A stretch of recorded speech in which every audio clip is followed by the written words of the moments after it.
Welcome back. Get comfortable. Dim the lights if you haven't already. Tonight, we are going deep into the rabbit hole, and I mean the kind of rabbit hole that once you go down it, you will never watch a single episode of Family Guy the same way. Again. Because here is the thing about Family Guy. On the surface, it is a loud, chaotic, aggressively silly animated sitcom about a bumbling father, a long-suffering wife, their 3 kids, and a talking dog. It premiered on January 31st, 1999, right after Super Bowl 33, pulled in around 22 million viewers on that first night, got canceled twice, came back from the dead, and somehow kept going for over 2 decades. That alone is a wild story. But the fan theories surrounding this show? Those are something else entirely. The community that has grown up around Family Guy has spent years, genuinely, obsessively, meticulously, pulling apart every episode, every throwaway line, every blink, and you'll miss it background detail, trying to understand what is really happening beneath all the chicken fights and Conway Twitty cutaways. And what they have found is honestly kind of disturbing, sometimes beautiful, sometimes genuinely heartbreaking, always fascinating. Tonight we are going through the best ones, the ones that reframe the entire show, the ones that explain things the writers never bothered to explain, the ones that make you stare at the ceiling at 2 a.m. wondering if a cartoon about a fat man in Rhode Island is secretly one of the most tragic stories ever told.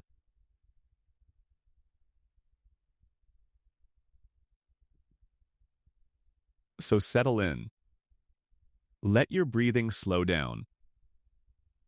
We're going to take this nice and easy, no rush, no stress. Just the warm, amber glow of a show you thought you understood, slowly revealing that it had a whole other face underneath. Section 1. The Griffin family isn't what it seems. Hidden origins and secret histories. Let's start at the beginning, which is actually a very strange place to start with. Family Guy, because the beginning keeps changing. Peter Griffin lives at 31 Spooner Street in a fictional town in Rhode Island. He works at the Pawtucket Patriot Brewery.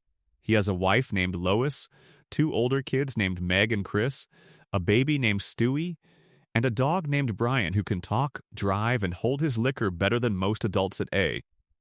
College party. On paper, this sounds simple. A family. A house. A neighborhood. But even the most basic facts about this family, where they came from, who their parents really are, whose children belong to whom, these things are genuinely murky once you start paying attention. And the fan theories that try to untangle all of it are some of the most quietly compelling ideas in the entire fandom. Let's start with Meg, because Meg is the oldest. And Meg is where the most surprising genetic revelation lives. In the episode Brian Griffin, Portrait of a Dog from the very first season, there is a moment easy to miss if you are not paying close attention, where Brian mentions a man named Stan Thompson in connection with Meg. The implication is brief, almost throwaway, but it suggests something significant, that Peter Griffin is not Meg's biological father. Stan Thompson, an unseen, unnamed, and largely forgotten character, is apparently responsible for Meg's existence. He left before she was born, or shortly after, and Lois ended up with Peter, who stepped in and raised Meg as his own. Now, on its own, that is just a fun piece of lore. A little backstory the writers dropped in and mostly ignored, but in combination with everything else that fans know about the Griffin family's messy history, it opens up a very interesting thread. Think about how Peter treats Meg throughout the series, particularly from season 4 onward, where his behavior toward her becomes increasingly hostile and cruel. The standard in-universe explanation is just that the show was going for dark comedy. But what if there is a layer underneath that? What if Peter, on some deep, half-conscious, never-acknowledged level, has always known that Meg is not biologically his? What if the resentment, the dismissal, The constant cruelty is the show's ugly and unflattering portrait of how some stepparents treat children they didn't choose. This is not flattering to Peter. It is not meant to be. But it gives an internal logic to something that the show otherwise just presents as a running joke. Meg is not Peter's daughter by blood. She is his daughter by choice. And somewhere along the way, he stopped making that choice. He stopped showing up for her. And whether the writers intended it or not, the most painful interpretation of that is that the man who was supposed to be her father simply never fully accepted her in the first place. Then there is Chris, sweet, dim-witted, gentle Chris, who in the early seasons was just the archetypal awkward teenage boy, clumsy, enthusiastic, bad at talking to girls, fond of drawing. In a show full of characters with hidden depths and secret histories, Chris seems like the most straightforwardly simple person in the Griffin house. Except there is a very strange moment buried in the show's lore. Lois, at one point, casually admits that she and Peter essentially took Chris from a Dutch family. The moment is played for laughs. It is presented as just another one of those gags the show tosses in without any intention of following through. But fans have spent years pulling on that thread, and the questions it raises are genuinely unsettling. Was Chris adopted? Was he taken? And if so, what does that mean for the way Lois thinks about her children? The ones she chose versus the ones that came to her some other way. There is also a separate theory, proposed by a now-deleted Reddit account, suggesting that Chris bears a suspicious physical resemblance to Dr. Hartman, the Griffin family's physician. They share a similar body shape, similar hair, similar general vibe. Is this just the way the show's animators drew stocky, middle-aged male characters? Almost certainly yes, but fans being fans, the implication was floated. What if Dr. Hartman isn't just the family doctor? Lois Griffin herself, born Lois Laura Pewterschmidt before her marriage, carries her own set of mysteries. She comes from serious money. Her father, Carter Pewterschmidt, is one of the wealthiest men in the state, running a media empire and living in what amounts to a small palace. Lois grew up with that wealth, with those expectations, with that world. And then she married Peter. Why? That is a question the show actually tries to answer in various flashback episodes, with varying and often contradictory details about how Peter and Lois first met. In some retellings, they met at a clothing store where Lois's father had Peter working. In others, the timeline shifts. The details keep changing, and this, believe it or not, is the basis for one of the most quietly fascinating theories in the entire Family Guy fandom. One theory, originating from a Reddit user who goes by the name phase_poopy2, proposes that the reason Family Guy's continuity is so inconsistent is that the show doesn't take place in a single timeline at all. Instead, every episode is a different universe, one of countless parallel worlds inhabited by slightly different versions of the Griffin family. Each episode is a microcosm, a snapshot of a particular world, and when the credits roll, you move on to the next one. The Griffins you watched in Season 3 are not quite the same Griffins you watched in Season 7. They just look the same, sound the same, and live in the same house. Underneath, they are different people, living different iterations of a life that never quite settles into a consistent version of itself. The evidence for this is honestly pretty compelling when you list it out. Peter's origin story changes. The story of how he met Lois changes. His job history is a mess of contradictions. The ages of the children are frozen in amber even as years pass in the real world. Characters die and come back. Stewie builds a time machine that has been used to alter the past more than once, meaning the timeline the show operates in has already been rewritten multiple times before we even start watching. The show itself acknowledges that parallel universes exist, The Season 8 episode Road to the Multiverse is essentially an entire episode built around the premise that there are infinite versions of reality, each one slightly or dramatically different from the next. In that episode, Stewie and Brian hop between universes using a remote control device that Stewie built. They visit a world where Christianity never existed and technological progress accelerated by 1,000 years. They visit a world that looks exactly like a Flintstones cartoon. They visit a Disney animation universe. They visit a universe where dogs are the dominant species and humans are their pets. They even, briefly, stumble into what Stewie describes as the real universe, which turns out to look exactly like the regular show, just slightly more realistic. The point is, the show knows about the multiverse.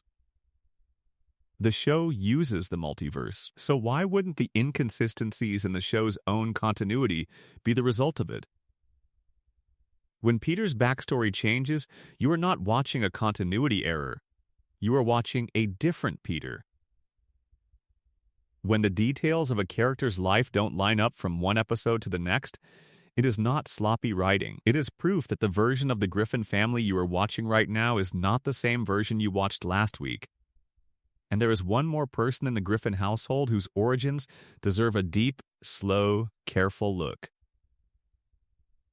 One person whose entire existence is wrapped in mystery so thick you could cut it with a knife, or, more appropriately, with one of his ray guns. Stewie Griffin. 1 year old. British accent. Genius-level intellect. Creator of time machines, weather control devices, mind control rays, and more.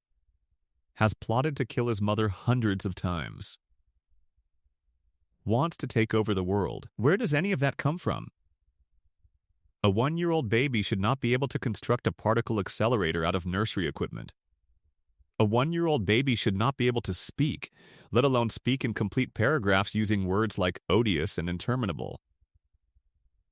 And yet here is Stewie, sitting in his high chair making observations about Machiavelli while his mother feeds him pureed peas. One theory that has circulated for years suggests that Stewie is not in any meaningful sense a 1-year-old baby at all.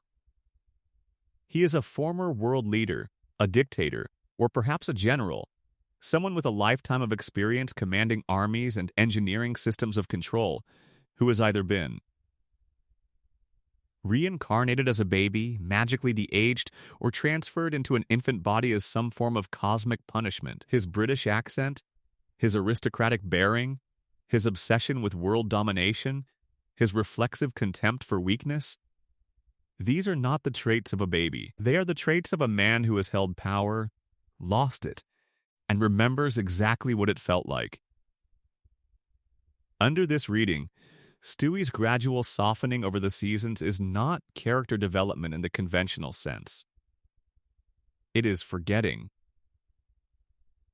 As time passes, as he gets further from whatever he was before, the memories of his past life fade.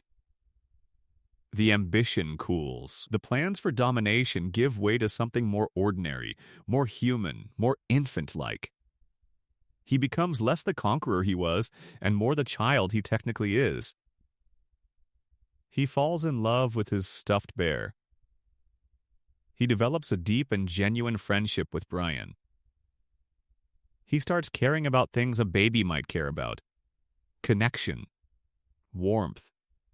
Being loved. It is, underneath all the comedy, a quiet and slightly melancholy story about someone slowly forgetting who they used to be. One more thread to pull here before we move on.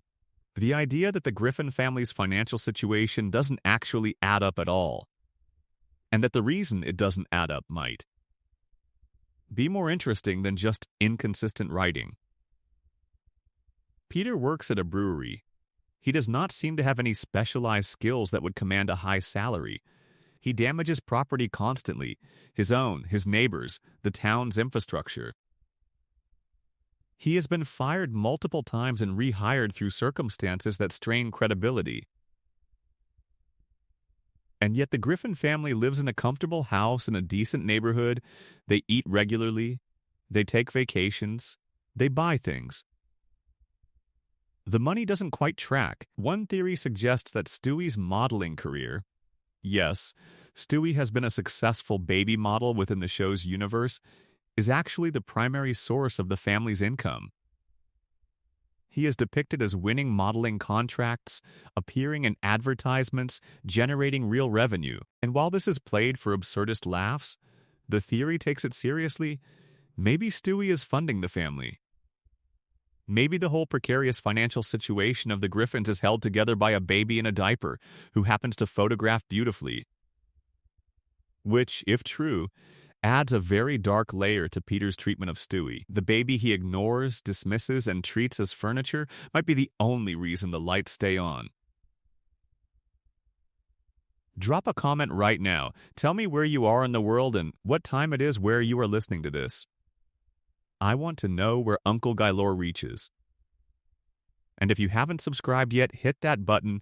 It genuinely helps more than you know. And it keeps this little corner of the internet alive. Section 2.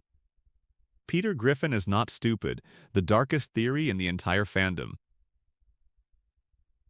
This is the one. This is the theory that, when it first appeared on Reddit back in 2012, under the username bblank0308, spread across the internet like something between a ghost story and a genuine emotional gut punch. It went viral on TikTok in late 2022, with people urging each other to look it up and describing it as one of the most disturbing things they had ever read about a cartoon. It has been called a creepypasta. It has been called fan fiction. It has been called, by people who know the show extremely well, disturbingly plausible. It is known simply as the Peter is going insane theory. And here is how it goes.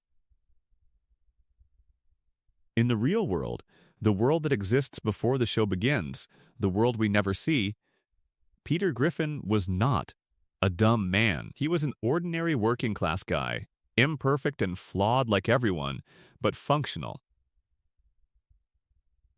He had a wife named Lois. He had 2 children, a daughter named Meg, who was genuinely beautiful, genuinely popular at school, the kind of teenager who would have seemed to have everything going for her, and a son named Chris, who had not been so lucky. Chris suffered from oxygen deprivation at birth, which left him with an intellectual disability. He struggled in ways Meg never did, and Meg, who loved her brother the way only someone who truly sees another person can love them, took it upon herself to look after him. She included him. She brought him along. She made sure he wasn't alone. And one night, she took him to a party. The details shift slightly depending on who is telling the version of this theory, but the core is consistent. Meg drove. She was young. She had too much to drink. On the way home, something went wrong. A crash. Sudden and final. Both Meg and Chris were killed. Lois, already pregnant with the child who would become Stewie, could not survive the grief of losing 2 children. She took her own life. And Peter, who had come home to find everything gone, his daughter, his son, his wife, the child he never got to meet, simply could not hold himself together. He had a mental collapse. He was hospitalized. And somewhere in that hospital, in that silence, he retreated into a place in his mind where none of it had happened. The show is that place. In Peter's internal world, everyone is still alive. Meg is still there, but Peter can't fully love her the way he did in reality because somewhere beneath the fantasy, he blames her. She was driving. She made the choice that ended everything. So in the world he has built in his mind, Meg is punished. She is the unloved one, the unwanted one, the one everybody seems to treat as if she barely matters. It is Peter's guilt and his grief and his rage all tangled together, aimed at the version of his daughter he has created. Chris is alive in this world too. But the intellectual disability he had in real life follows him here, transformed into the vague, gentle dimness that television audiences have spent decades finding endearing. Stewie, the child Peter never got to meet, becomes in his imagination the most extraordinary baby in the world. Because that is what grief does to the children it steals from us. We cannot know who they would have been, so we imagine the most glorious version. Peter, who had no idea what Stewie would have become, gave him everything: genius-level intelligence, a full vocabulary, the ability to build machines that defy physics. And the reason Stewie hates Lois, the reason this baby in Peter's fantasy spends so much time and energy trying to kill his own mother, is because on some unconscious level, Peter is still furious at Lois for what she did. She left. She couldn't hold on, and in the world inside Peter's head, that fury lives in the child she was carrying when she died. Brian, the talking dog, the voice of reason, the one character in the show who most consistently seems to be the intelligent, functioning adult in a room full of chaos, Brian is Peter's own intelligence, his own self, the part of Peter that actually knows things, that can analyze situations, that reads books and forms opinions. In the real world, Peter was a reasonably smart man. In the fantasy, he split that part of himself off. He gave his intelligence to the dog because he couldn't trust himself to keep it. Because smart men are supposed to protect their families, and he had failed. Cleveland, Quagmire, and Joe, Peter's three friends who appear in nearly every episode, are based on real people who actually come and visit him in the hospital. Cleveland and Quagmire show up, sit with him, talk to him, and Peter listens to their stories about life outside, about the neighborhood, and works those stories into his internal world. Joe, however, Peter has never actually met. Joe is invented entirely. He is Peter's idea of the man he should have been: strong, capable, devoted to his family, heroic in spite of difficulty. Joe uses a wheelchair, yes, but he is never diminished by it. He is admired. He is respected. He is everything Peter, lying in a hospital bed, feels he is not. The Cleveland Show, the short-lived spin-off that ran from 2009 to 2013, is explained by this theory as well. Cleveland, in real life, got tired. He came to visit Peter for years, faithfully, and somewhere along the way he started losing himself in Peter's fantasy. He started to feel like he was slipping, like the line between Peter's world and the real world was blurring. So he stopped coming, and in Peter's internal narrative, that stopping becomes Cleveland moving away with a new family, starting a new show, leaving the neighborhood. He didn't leave the show because of a spin-off deal.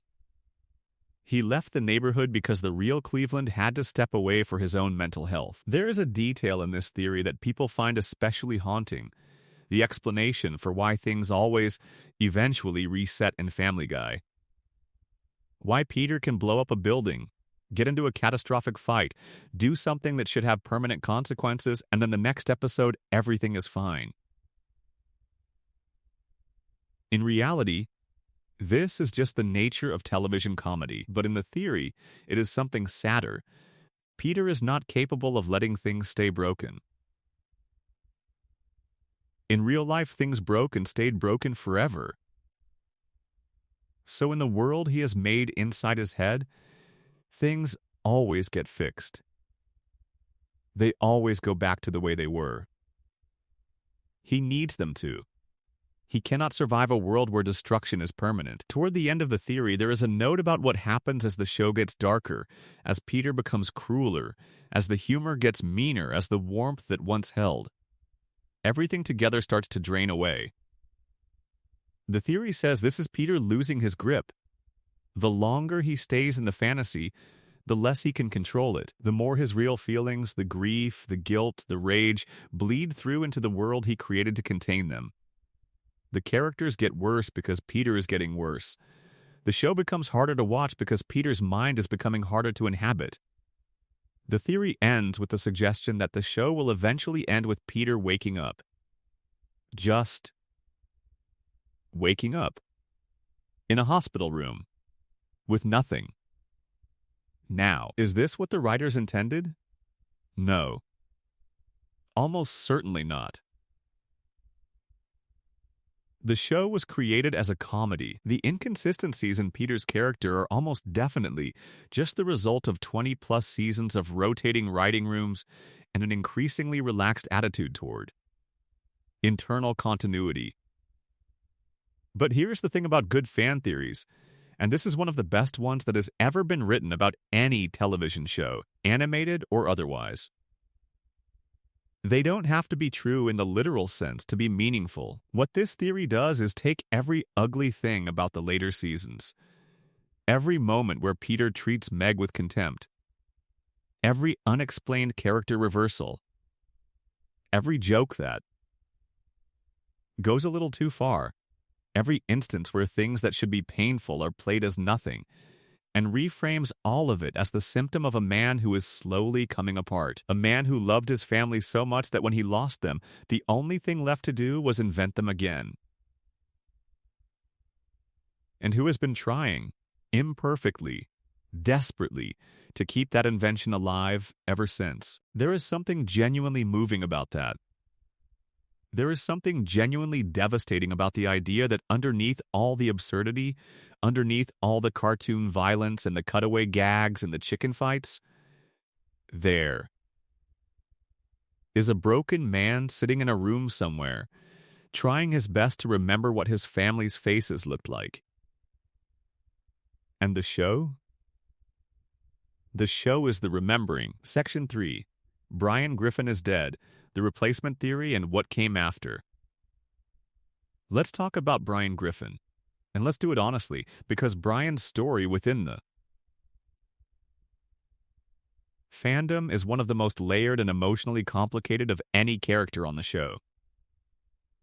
In the original run of Family Guy, Brian was the heart of the show. He was the grounding force. He was the character who could look at whatever insane thing Peter had just done and respond with dry, weary intelligence. He was a writer. He was a drinker. He was unlucky in love. He was, in many ways, the most human character on a show full of cartoonishly exaggerated humans. He was also, to be very clear, a dog. But the joke was never really about him being a dog. The joke was that he was the most functional adult in the house, and that happened to be a Labrador mix. Over the seasons, something happened to Brian. We have talked in other contexts about the Flanderization of Family Guy's characters, about how the pressures of a long-running show with rotating writing rooms can slowly strip a character down to a parody of themselves. Brian got stripped down particularly badly. The thoughtful, loyal, intellectually curious dog of the early years became, in the later seasons, something much less appealing, arrogant, hypocritical, negligent, occasionally, outright cruel. A version of the character that the early show would have recognized as one of the people Brian used to mock. And then, on November 24th, 2013, the Season 12 episode Life of Brian aired, and Brian Griffin died. He was hit by a car. Right in the street outside the house. He and Stewie had found a street hockey net at the junkyard and brought it home, and while Stewie went inside to get his knee pads, a car came out of nowhere and struck Brian at full speed. The injuries were too severe. The Griffins gathered in the veterinary hospital to say goodbye. Brian, with whatever strength he had left, told the family that he loved them. And then he was gone. The fan response was extraordinary. A petition demanding Brian's return gathered thousands of signatures within hours of the episode airing, eventually reaching around 25,000 signatories, making it one of the fastest-growing entertainment-related petitions on Change.org at the time. The death made national news. It trended across social media platforms for days. People were genuinely, deeply upset in a way that surprised even longtime observers of fan culture. 2 episodes later, on December 15th, 2013, Brian came back. In Christmas Guy, Stewie, who had been grieving Brian more obviously and more painfully than anyone else, spotted his past self at the mall while traveling through time. He realized he could borrow past Stewie's return pad to go back in time to the moment before Brian was hit. He did exactly that, stepping in front of the car, pulling Brian out of the way, saving his life. The version of Stewie who did this faded from existence, having altered the timeline. He was erased, but Brian lived. He came home. Everything went back to normal. Seth MacFarlane later said that the writing team would have had to be, as he put it, out of their minds to permanently kill Brian. The death, he suggested, was always going to be temporary. It was a creative experiment, a way to shake things up, to test the audience, to see what happened when the show removed one of its most central elements. But here is where the fan theories get truly interesting. There is a strand of thought within the fandom that argues the Brian who came back from the dead in Christmas Guy is not the same Brian who died in Life of Brian, that the time travel intervention created a timeline in which Brian was never hit by the car, but crucially, the Brian walking around the Griffin house after that intervention is a version of Brian from a slightly different moment in the timeline. A copy. A near-identical parallel version of the character who exists in what is now a freshly created alternate branch of events. Under this reading, the original Brian, the one who was lying on the pavement outside the house, the one who said "I love you all" to his family in the veterinary hospital, actually died. He is still dead. Somewhere in the original timeline that Stewie's intervention branched away from. The Brian the show has been following since December 2013 is a replacement. He looks the same, sounds the same, remembers everything up to the point of divergence. But he is not, in the strictest metaphysical sense, the same individual. This theory has a beautiful and slightly unsettling implication. Stewie knows. Of all the characters, Stewie is the only one aware of what happened.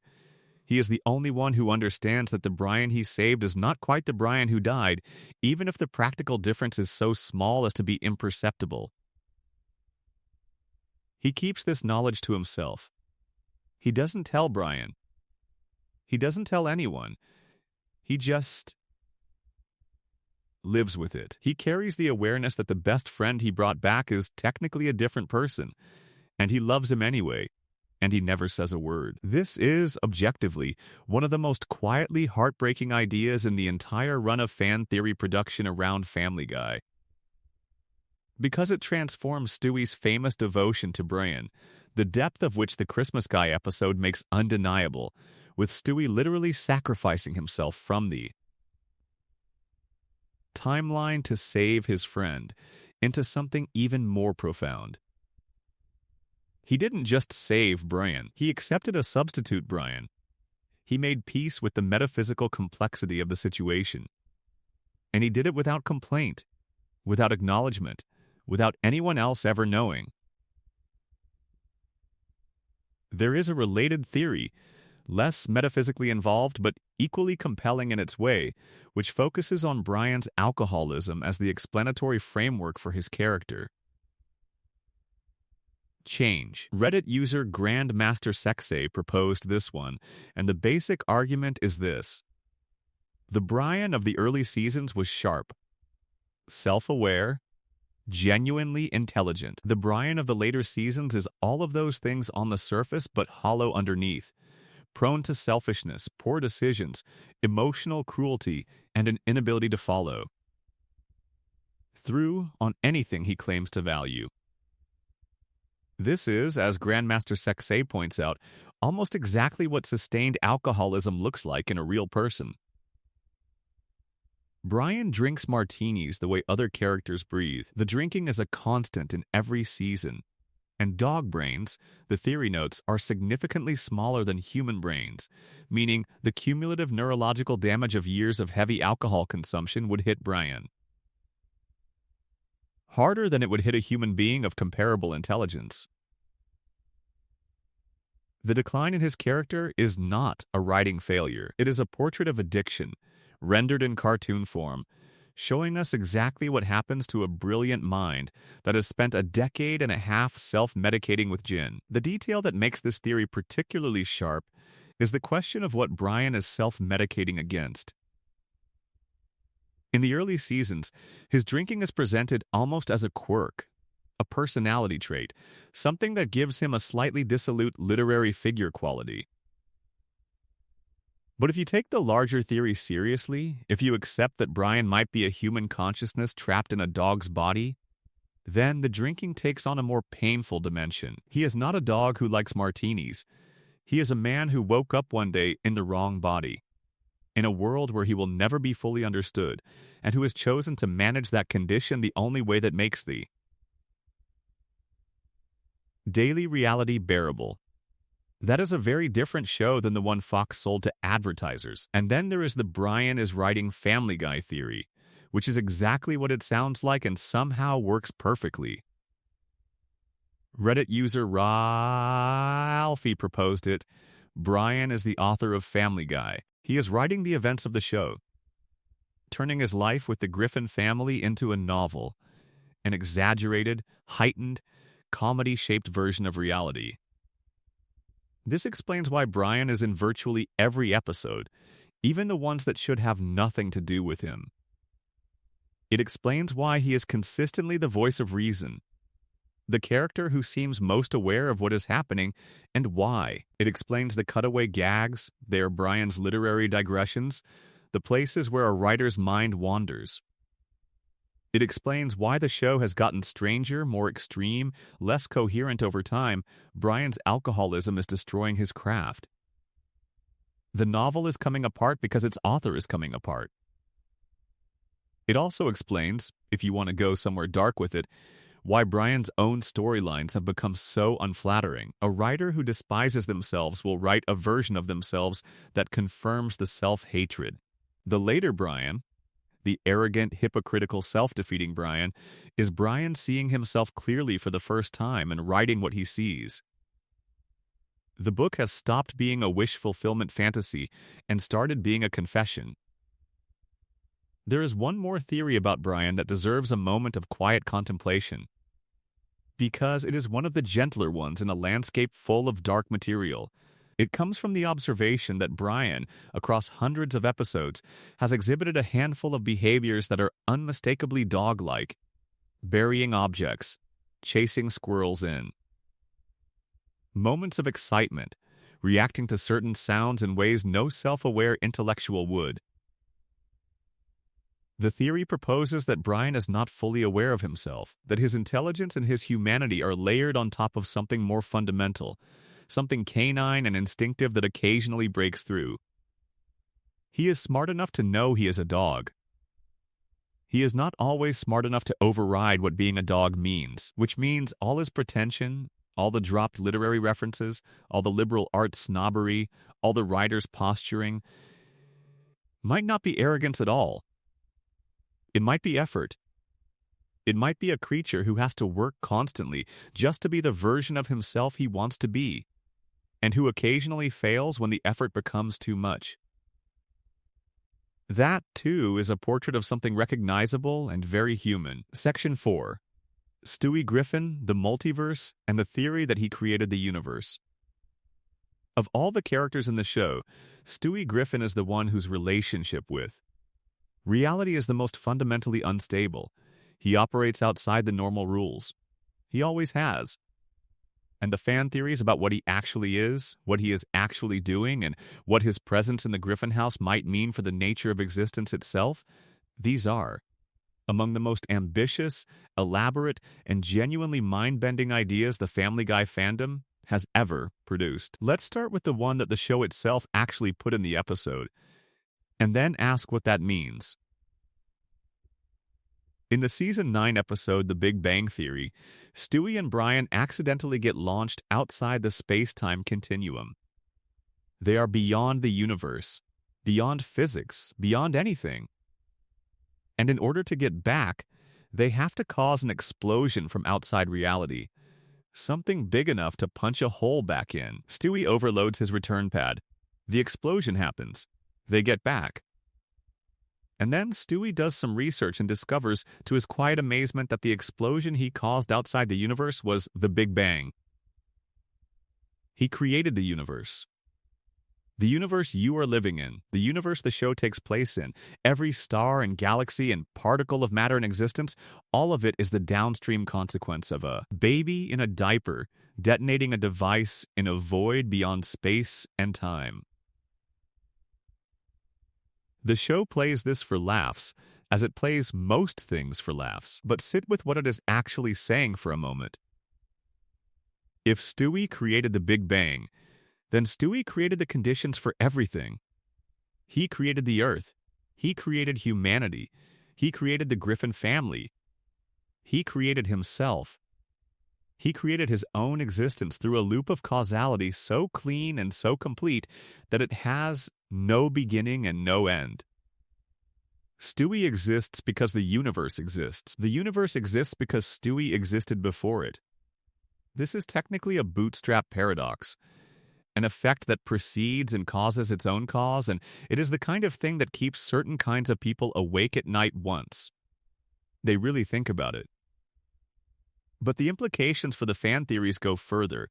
If Stewie is responsible for the existence of the universe, then the universe exists inside a framework that Stewie's intelligence set in motion, which raises the extraordinary question: is any of what we are watching spontaneous?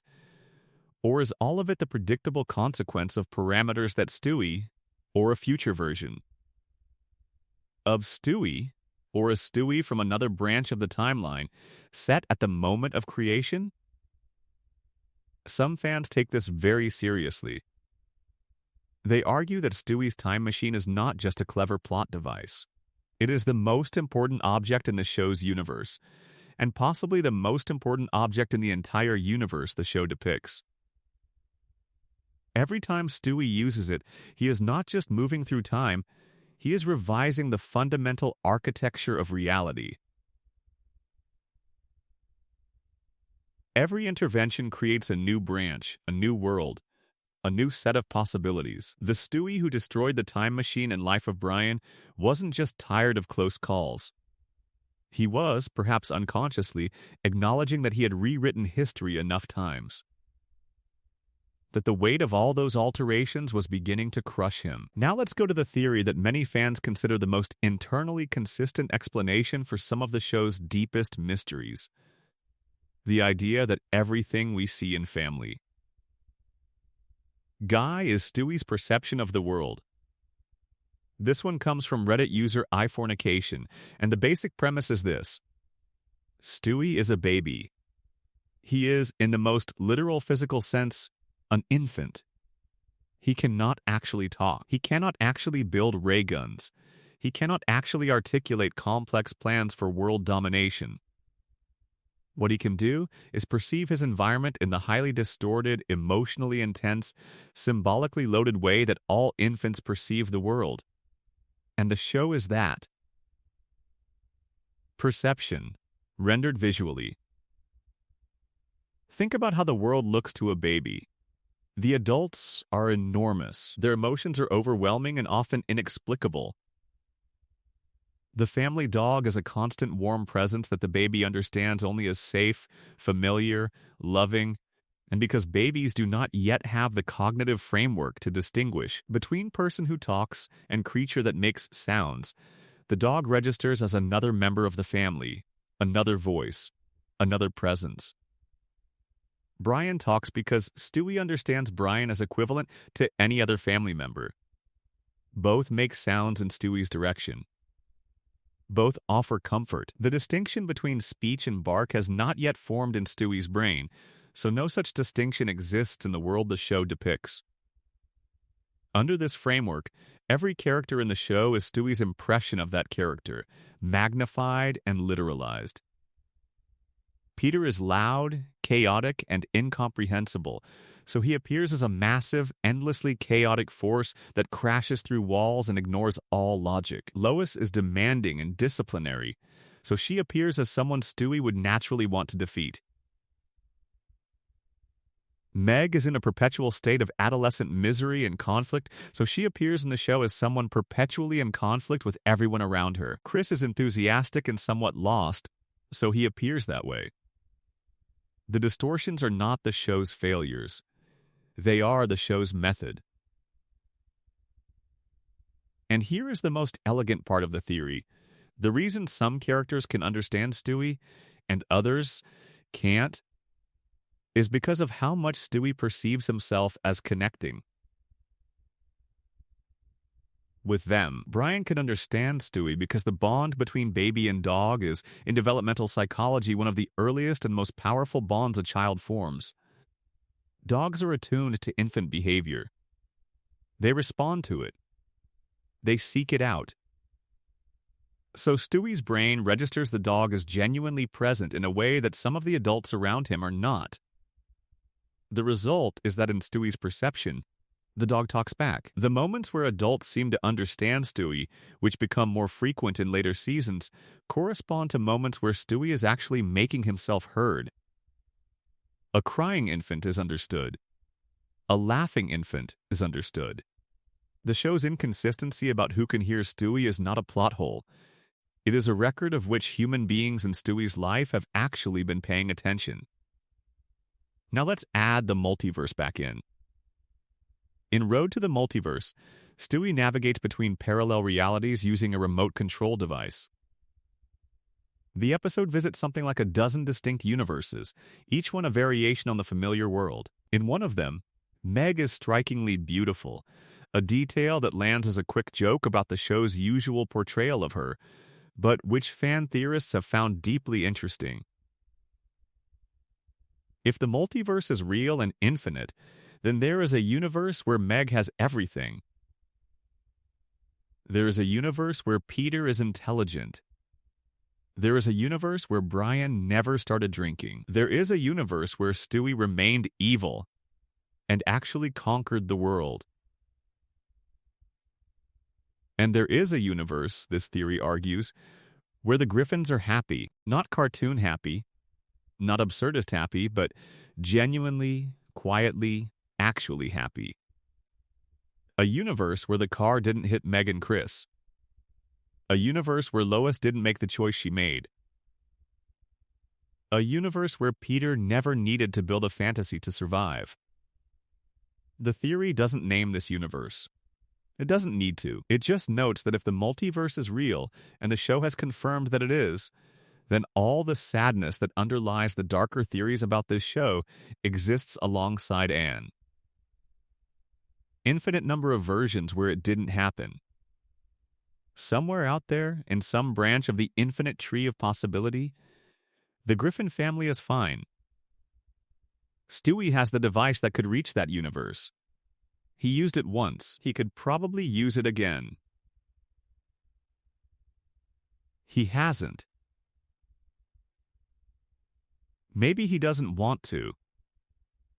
Maybe some part of him understands that the life he has, imperfect and painful and full of a family that barely sees him for what he is still his life.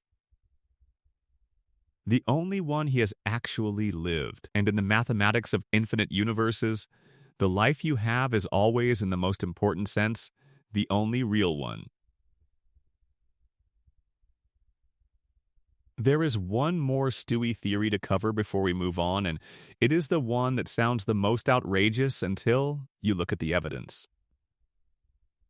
The theory is that Meg Griffin is Stewie's biological mother.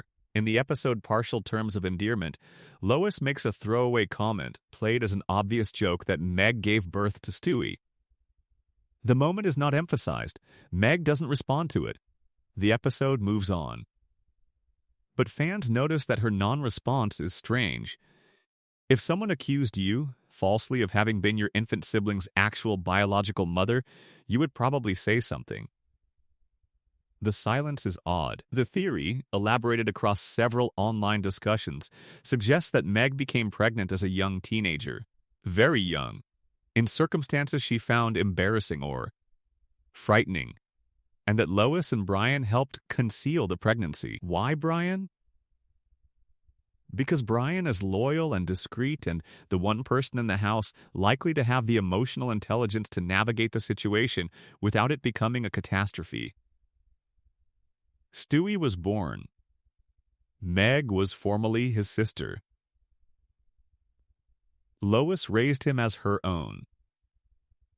And everyone agreed, silently, never to talk about it, which adds a very strange texture to every scene where Lois looks at Stewie with maternal warmth, and every scene where Meg looks at Stewie with something that occasionally reads as more than sibling indifference. It also explains, in the context of the Peter is insane theory, why Peter's invented version of Stewie has a complicated relationship with his mother. The anger is real.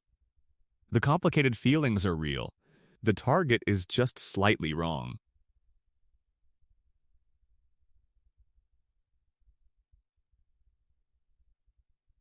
Section 5. Meg Griffin, the most powerful character in the show.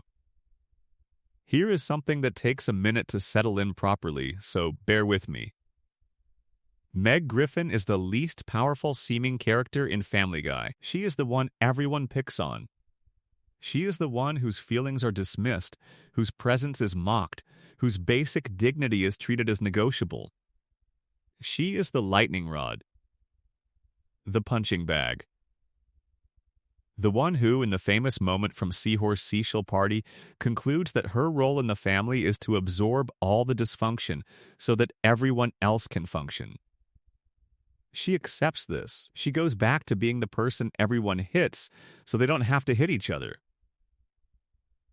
That sounds like powerlessness. It sounds like weakness. It sounds like the show's most troubling running joke. An unkind portrait of a young woman systematically stripped of the narrative dignity she deserves. But look at what actually happens when Meg asserts herself. And look at what it means for the show's internal physics. In Seahorse Seashell Party, the one time Meg fully drops the lightning rod role and speaks her truth, the Griffin family immediately begins to tear itself apart. Peter turns on Lois. Lois turns on Chris. Chris falls apart. Brian gets pulled in. The whole system of the household, which has been operating more or less continuously for however many seasons, destabilizes within minutes of Meg stepping out of her designated position. Without someone to absorb the family's collective dysfunction, the dysfunction has nowhere to go except into the relationships that hold the family together. She puts herself back in the target position not because she is weak. She does it because she understands the load-bearing function she is performing. She does it because, on some level, she knows that the family would not survive without her absorbing what it produces. She is not powerless. She is structural. She is the keystone. The whole arch stands because of what she is willing to carry, and the fan theory that builds on this is one of the most reductive but fascinating ideas in the fandom.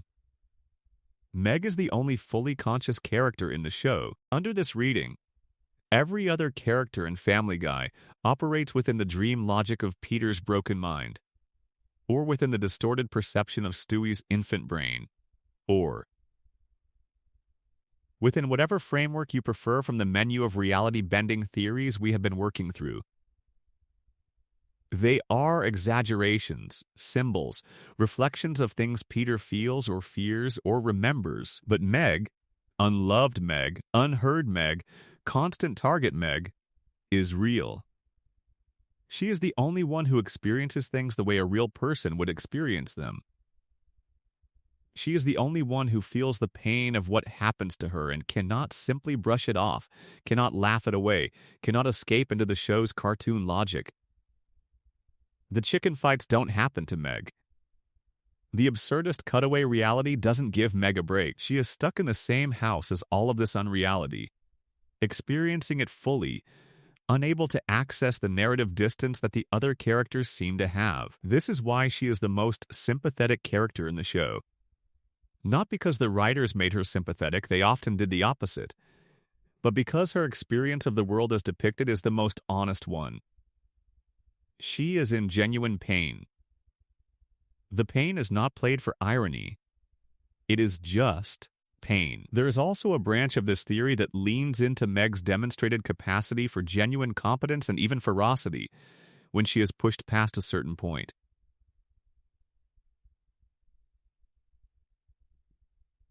Indict Meg for murder, she is sent to prison and returns as someone genuinely scary, a person who has been through something real and come out the other side harder. In Road to Rupert, she assaults a man who insults her after a fender bender in a way that earns the genuine impressed reaction of Peter and his friends. She has a talent for the saxophone, as Lisa Simpson recognizes in the crossover episode. She is a decent bowler. She is a competent caregiver, a loyal friend to the small circle of other outsiders she has managed to keep in her life. The theory here is not that Meg is secretly a superhero or a chosen one. It is something quieter and more powerful than that. Meg has been tested in a way no other character in the show has been tested, over and over for years, and she has not broken. She has bent. She has cried. She has compromised. But she has not broken. And in a show full of characters who are fundamentally fragile underneath their comedic armor, Peter needs his fantasy to survive, Brian needs his alcohol, Stewie needed his evil genius persona before he needed his friendship with Brian, Meg is just enduring. With no armor, with no escape hatch, just enduring. That is its own kind of power. The theory that Meg is the most powerful character in Family Guy isn't arguing that she is going to rise up and defeat her oppressors in some cathartic final episode. It is arguing something subtler and harder to argue against. That the capacity to survive what she has survived without losing the parts of herself that are worth preserving is the hardest thing any character in this show has ever done. The lightning rod theory takes this even further. One version of it, from the TV trope Speculative Fan Theory Archive, extends the purgatory reading of the show, which we will get to properly in the next section, and proposes that Brian and Stewie are not regular characters at all. Under this version, they are something more like guardians, watchers, assigned to the Griffin family not as pets or family members, but as observers, ensuring that each person in the household has the opportunity to learn what they need to learn. 2. Grow past whatever it is that brought them to this place. Meg's lesson in this reading is to learn to assert herself. To learn that she does not have to absorb everything. To learn that her willingness to be the lightning rod while it comes from love is also a way of hiding from the confrontation that might actually change things. The show, across its run, keeps giving her the pieces of that lesson. It keeps showing her moments where she stands up, where she speaks, where she refuses the role. And then it shows her stepping back into the role again, until, the theory suggests, she doesn't. The day Meg Griffin stops being the lightning rod and doesn't go back, that is the day the show as we know it ends. Because she is holding it up. And when she finally decides she isn't doing that anymore, the whole structure comes down. In late seasons, there are indications that the writers began to sense this. The addition of more women to the writing staff coincided with a noticeable reduction in the sustained cruelty toward Meg's character. She got competent episodes. She got storylines where she was the hero. She got the reconciliation with Peter and Peter's sister, and the smaller subsequent acknowledgments that things had changed. The theory would say that this is the show approaching its ending. Slowly, quietly, the lightning rod is learning to put herself down. Section 6. The Purgatory Theory. Is the entire show set in hell? Every animated show with a sufficiently dedicated fandom eventually gets a version of this theory. The characters are dead. The world is an afterlife.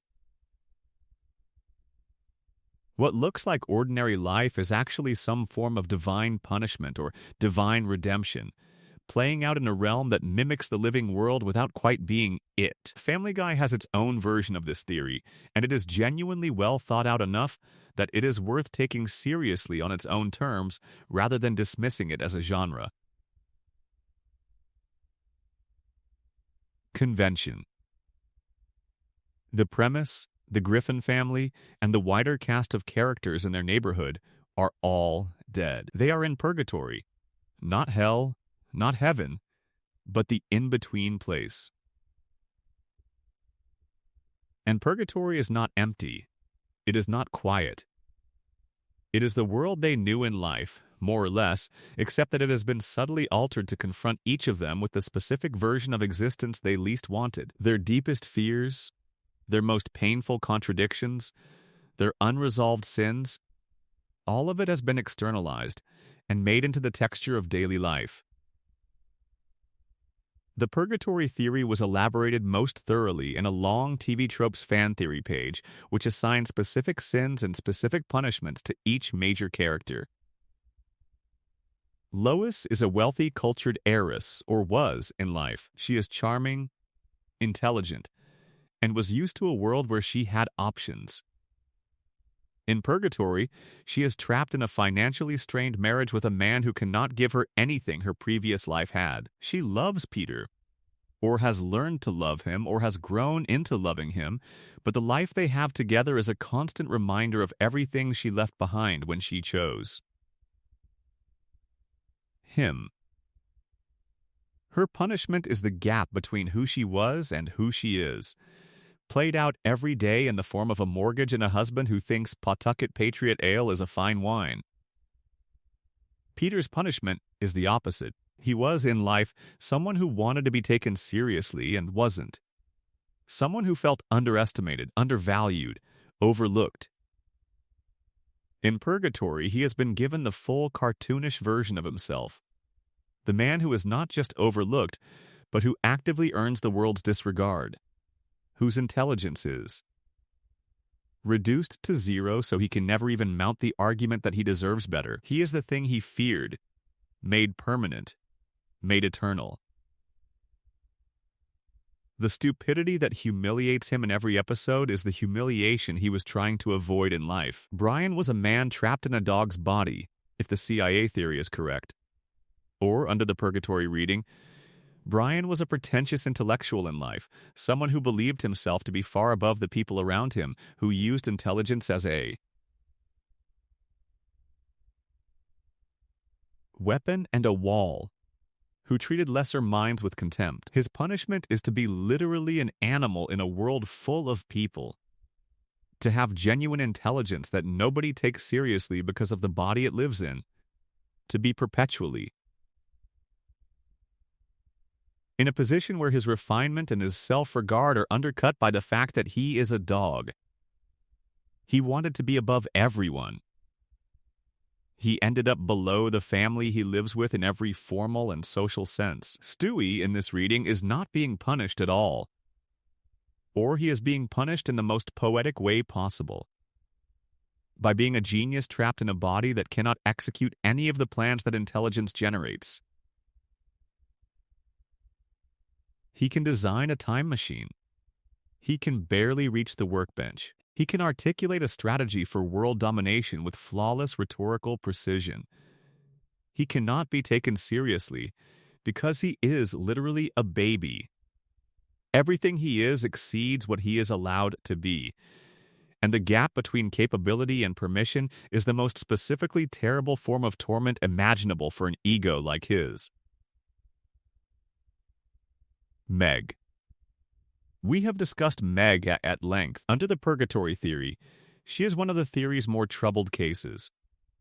One version suggests she was, in life, a bully, that the person who spent her earthly existence making others feel as small and unwanted as she now feels in purgatory is now on the receiving end of that treatment, and cannot escape it because she is the one creating it, not through her own actions, but through the reflexive cruelty of the people around her, who have somehow internalized the dynamic. She established and turned it back on her. This is a grimmer reading of Meg than most fans are comfortable with. It strips her of the sympathetic victim status and replaces it with something more morally ambiguous. But it is also, arguably, a more interesting version of a character who has always been used most powerfully when she is complicated. Chris's assigned sin under this theory is cruelty of a more casual, thoughtless kind. The kind of cruelty that comes not from malice but from privilege. From never having been on the wrong end of the joke. He was the jock, the popular one. Not a monster, but someone who never looked too closely at who got hurt when the crowd was laughing.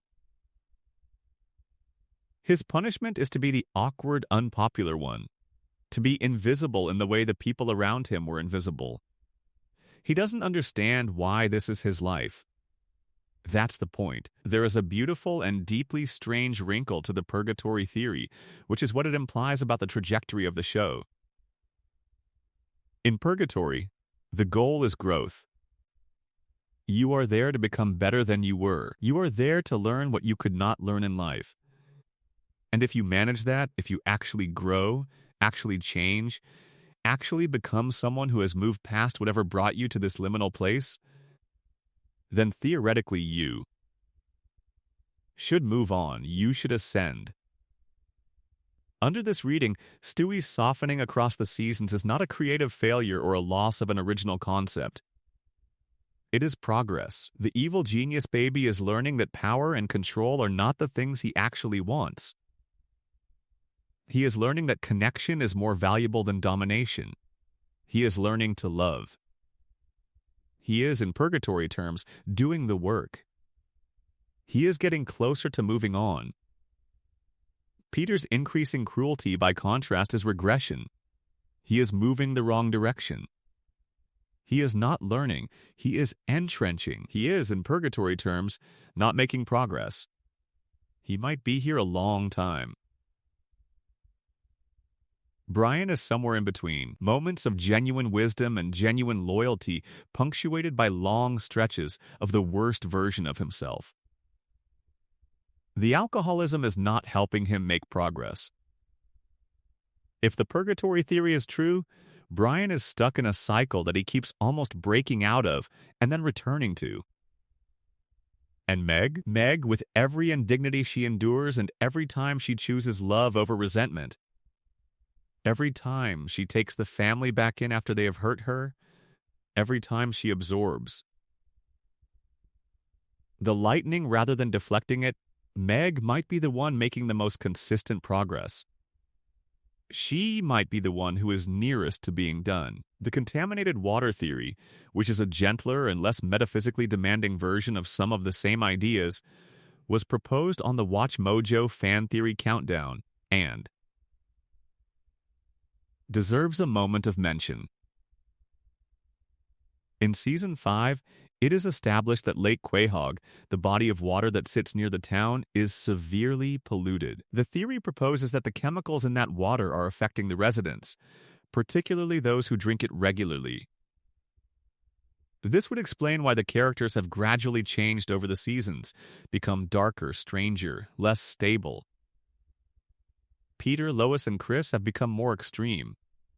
The town's general population has become more unpredictable. Even the cutaway gags under this theory could be explained as chemically induced hallucinations experienced by people whose neurological function has been compromised by years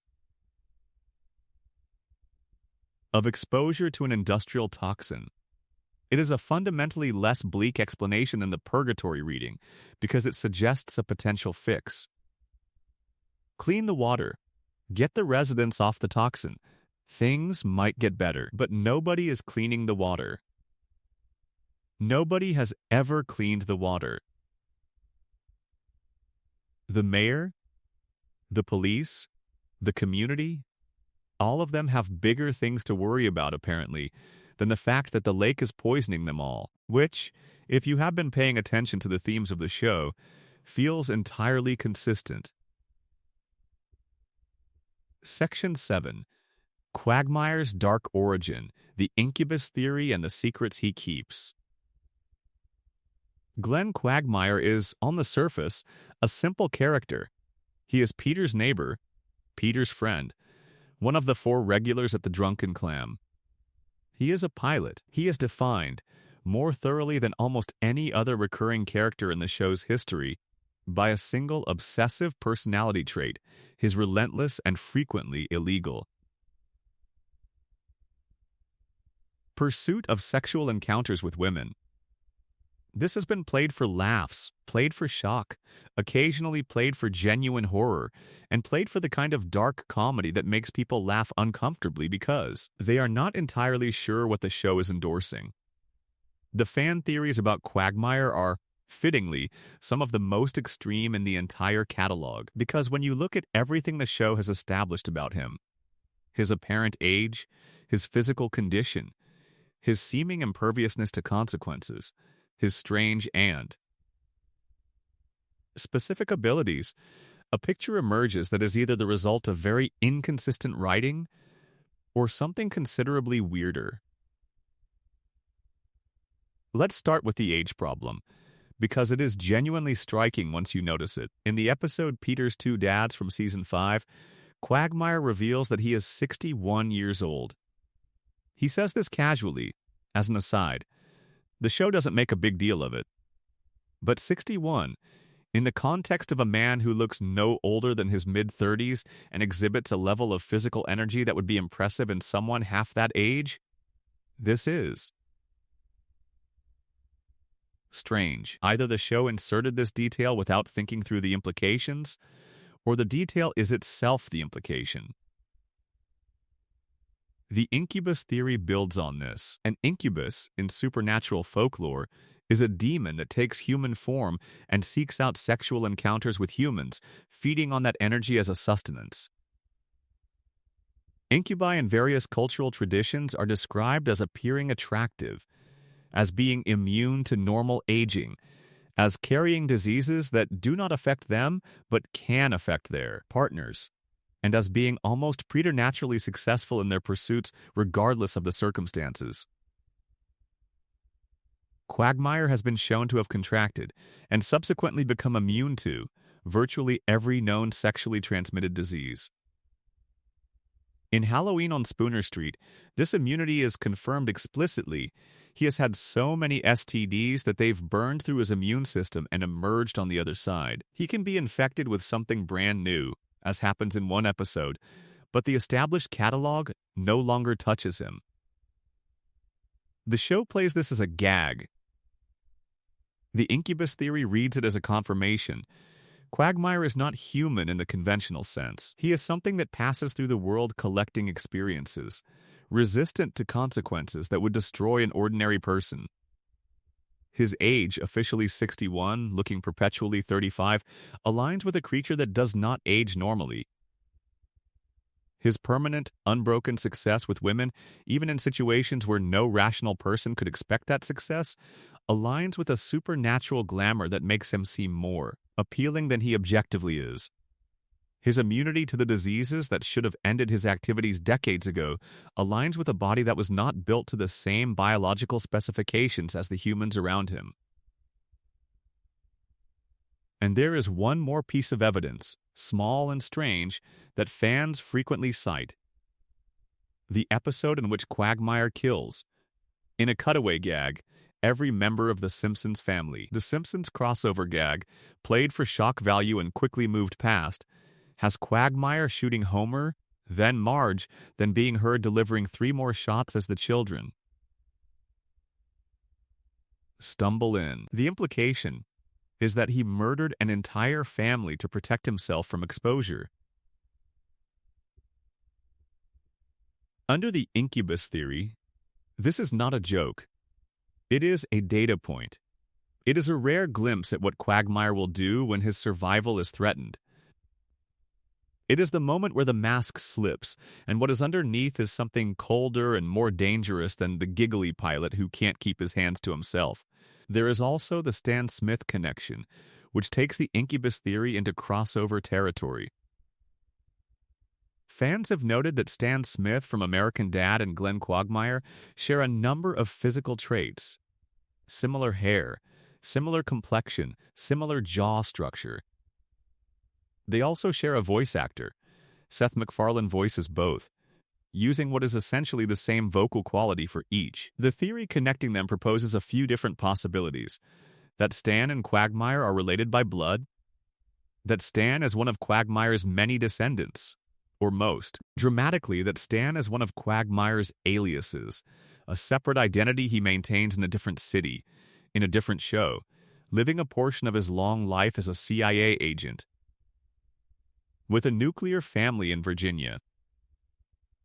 This last version requires accepting that the two shows share a universe, which the Night of the Hurricane crossover event in 2011 essentially confirmed. It also requires accepting that Quagmire is old enough and resourceful enough to maintain entirely separate lives in entirely separate cities, which, if he is an ageless,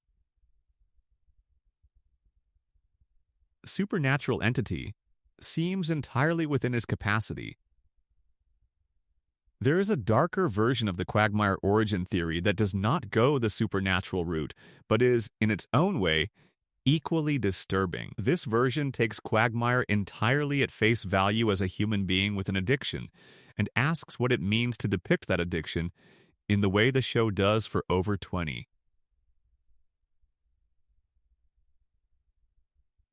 years. Quagmire's behavior, taken seriously, is not funny. The things he does, the things the show has established, not just implied, include multiple instances of predatory conduct, documented criminal behavior, and a pattern of treatment toward women that the show has occasionally called out, but largely played for laughs.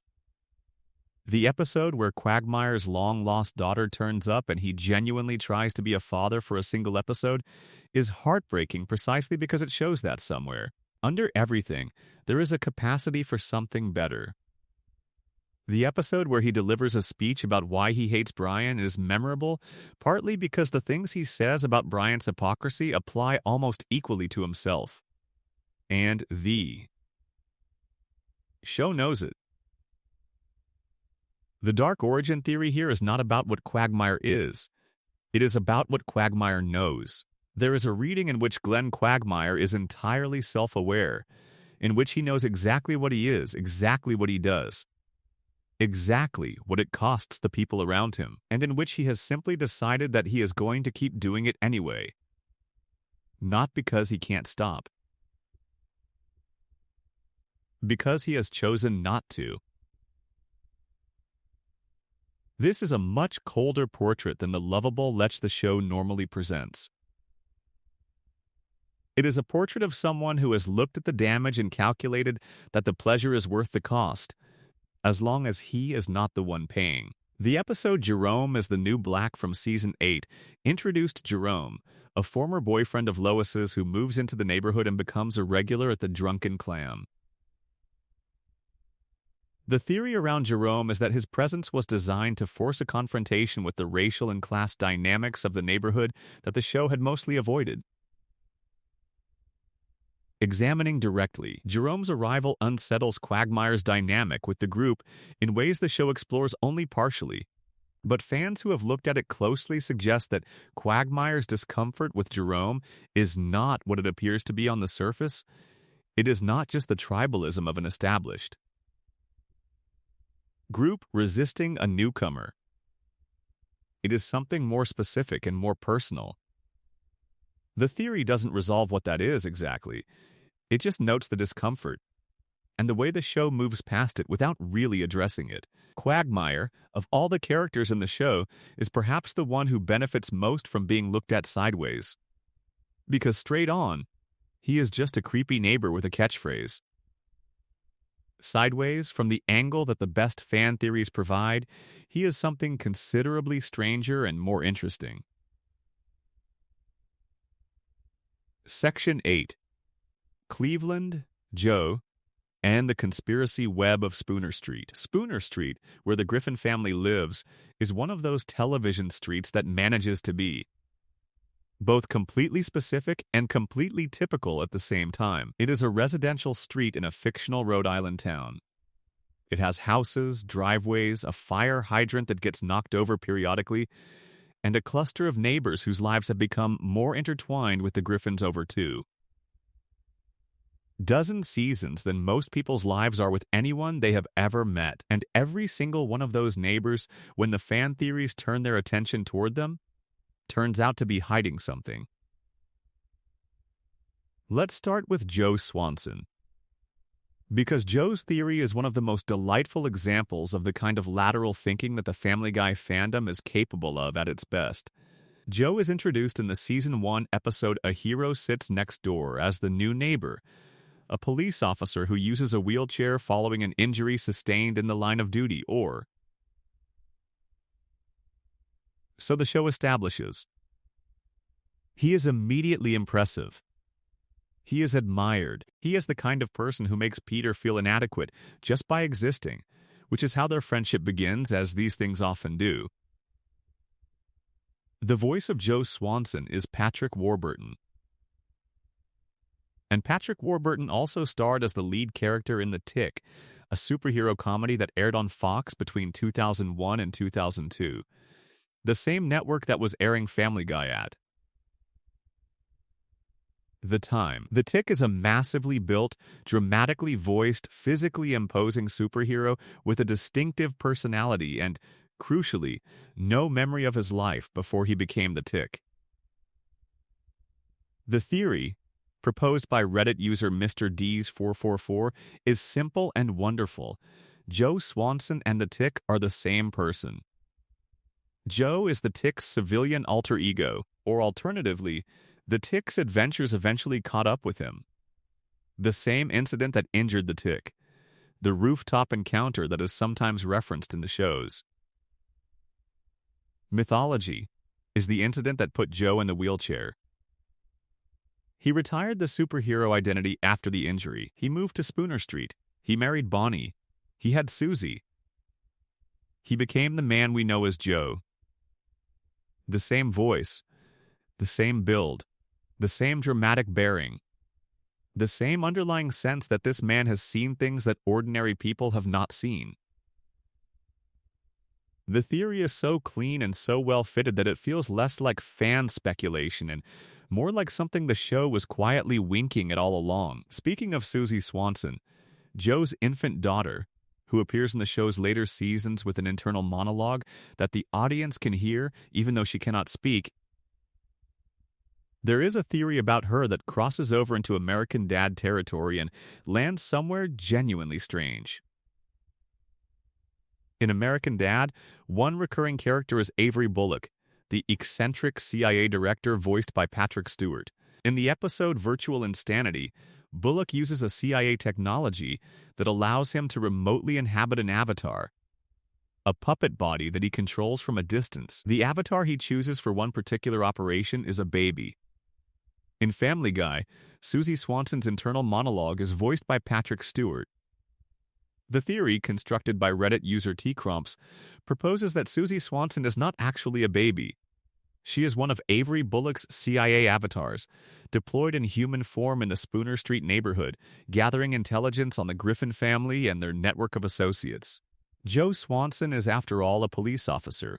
The neighborhood has connections to figures of uncertain authority and uncertain morality. Bullock would have good reasons to have an asset embedded close to the center of whatever is going on there. This theory is almost certainly wrong in any literal sense.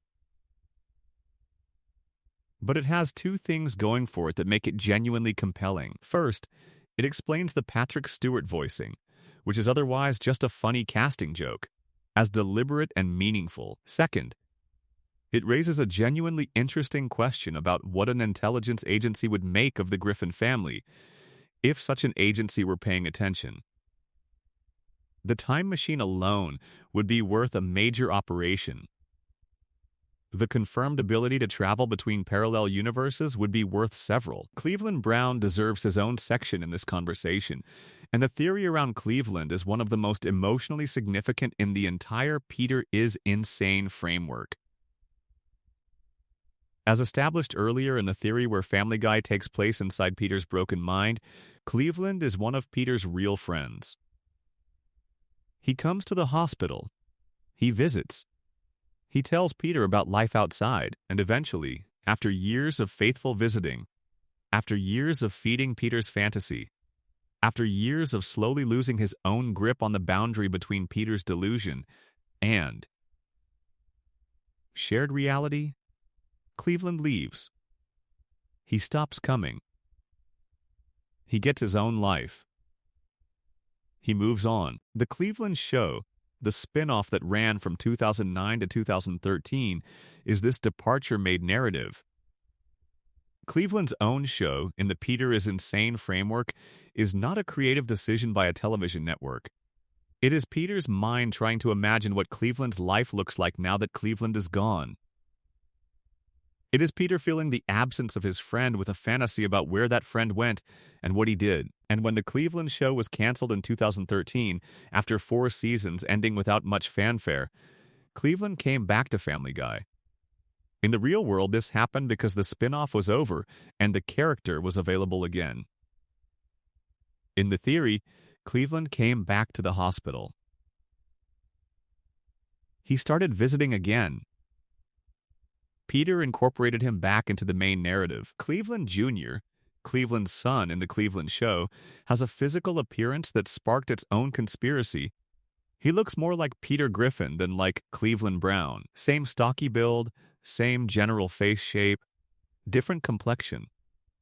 The theory, which exists in 2 versions, suggests either that Cleveland Jr. is Peter's biological son, which requires a version of events involving Loretta Brown, Cleveland's ex-wife, that the show partially but not fully supports, or that the physical similarity is itself a symptom of Peter's authorship of the fantasy. Peter imagines everyone slightly in his own image, because we all build the world from the inside out, and Peter can't help but put a little of himself into everything he creates. There is also a theory about Mayor Adam West, the show's version of the real mayor of Los Angeles, voiced by the actor who played Batman in the 1960s television series and named after him. That is fascinating precisely because it contradicts itself in a beautiful way. For most of the show's run, Mayor West behaves in ways that are either completely absurd or suggestive of serious mental illness. He marries a cat. He confuses words in ways that suggest profound cognitive challenges. He makes public policy decisions based on paranoid delusions. He is the kind of elected official who, in any realistic setting, would immediately prompt a recall petition. The theory, which is supported by an actual Season 13 episode, is that Mayor West is entirely sane. That he knows exactly what he is doing. That the bizarre behavior is a performance, carefully maintained, specifically designed to insulate himself from the political accountability that sanity would require. Cleveland, acting as his therapist in that episode, reaches exactly this conclusion. Mayor West is not confused. He is strategic. He has built a persona of comprehensive incomprehensibility that protects him from being held responsible for anything he does, because nobody can credibly claim to understand what his intentions were. You cannot prosecute a man for incompetence if the incompetence is the cover for something else entirely. You cannot challenge a policy decision made by someone who literally believes his mail is conspiring against him. Mayor West is, in the political landscape of this fictional Rhode Island town, the most successful operator of all. Mort Goldman, the pharmacist, the anxious neighbor, the man whose every appearance in the show is suffused with a kind of low-grade existential dread, has a theory attached to him that is less dramatic than most but oddly touching. The theory suggests that Mort's anxiety, which the show plays for laughs with consistent cruelty, is not just a personality quirk. It is memory. He has survived things that his current neighbors could not imagine. He carries a history that none of the people around him are old enough to have lived through. And the anxiety is not irrational fear of ordinary life. It is the completely rational response of someone who has seen what ordinary life can become. He is afraid because he knows what there is to be afraid of. The joke is on the people around him who think his fear is excessive. Section 9. The crossover universe, Family Guy, American Dad, The Simpsons, and the secret world they all share. Let's map something out carefully because the implications of this section take a minute to fully appreciate. Family Guy is set in a fictional Rhode Island. American Dad is set in Langley Falls, Virginia. The Simpsons is set in Springfield, a deliberately non-specific American town. These three shows air on Fox, were created by overlapping creative teams, and have all made references to one another across their combined run spanning multiple decades. On the surface, these are three separate creative products that occasionally wink at each other for laughs. But the crossover history is more extensive and more tangled than most people realize, and when you lay it all out, what you get is not three separate shows winking at each other. What you get is a single shared fictional universe of enormous size, with implications that the shows themselves have never fully committed to exploring. Start with the confirmed crossovers. In 2011, all three of Seth MacFarlane's animated shows, Family Guy, American Dad, and The Cleveland Show, participated in a 3-episode crossover event called Night of the Hurricane. A storm swept through all three shows' settings in sequence, starting with Stool Bend, Cleveland, moving through the fictional Rhode Island town, and finally hitting Langley Falls. The climax of the American Dad portion featured Stan Smith, Peter Griffin, and Cleveland Brown appearing together in the same scene. Stewie, in that episode, shoots Francine Smith. That crossover confirmed, as explicitly as a television event can confirm something, that the cities where these shows are set exist within the same physical world. If a storm can move from one city to another, those cities are on the same map. They are in the same country, the same planet, the same physical reality. Then came The Simpsons Guy, the Family Guy Season 13 crossover with The Simpsons, in which the Griffin family drove to Springfield and spent an episode interacting with the Simpsons family. The episode established, again as explicitly as a crossover can, that the Griffin's Rhode Island town and Springfield are physically accessible to each other by car. They are on the same road network, the same planet. By transitivity, if the Griffin family's world connects to the Simpsons world, and the Simpsons world has been confirmed to connect to Futurama in the Simpsorama Croso, and Futurama is set in the same physical universe as our own future Earth, then you have a chain of confirmed connections that extends from Family Guy all the way to a depicted future version of real-world Earth. This is dizzying, and some fans have taken it to extraordinary lengths, constructing what they call the Seth MacFarlane universe, a kind of fictional cosmology that, through chains of crossover and reference, eventually encompasses everything, from the Alien franchise to Stranger Things to the works of Shakespeare. These are, clearly, extensions that the shows themselves would not endorse. But the core of it, the documented, confirmed shared world that Family Guy, American Dad, and The Simpsons inhabit, is not speculation. It is in the episodes. And from this confirmed shared world, the fan theories bloom in several directions. The most elegant and most frequently discussed is the theory that Family Guy is a fictional television show within the American Dad universe. This has two pieces of compelling evidence. First, in an American Dad episode, Stan Smith lists his favorite fictional dogs, and Brian Griffin is on the list described explicitly as fictional. Second, in Family Guy Season 15, Episode 4, Inside Family Guy, the episode is structured as a behind-the-scenes documentary about the making of Family Guy, in which the Griffin family members are depicted as actors playing fictionalized versions of themselves. The Griffins are not real people in the show's universe. They are characters being portrayed. If both of these things are taken seriously, then the conclusion is that the Griffin family we have been watching for 20-plus seasons is a television program. A show within a show. The Griffins are not real inhabitants of a real fictional town. They are, within the broader shared universe that includes Stan Smith and Roger the Alien, a fictional entertainment product that real characters within that universe can watch and discuss. This is a fourth-wall-breaking concept that the show has always flirted with and never fully committed to. Characters in Family Guy occasionally acknowledge that they are in a television show. They reference their own declining quality. They break the fourth wall in ways that suggest they know they are being watched. Under the Family Guy as fiction within American Dad theory, these moments of apparent self-awareness are not the characters breaking the fourth wall.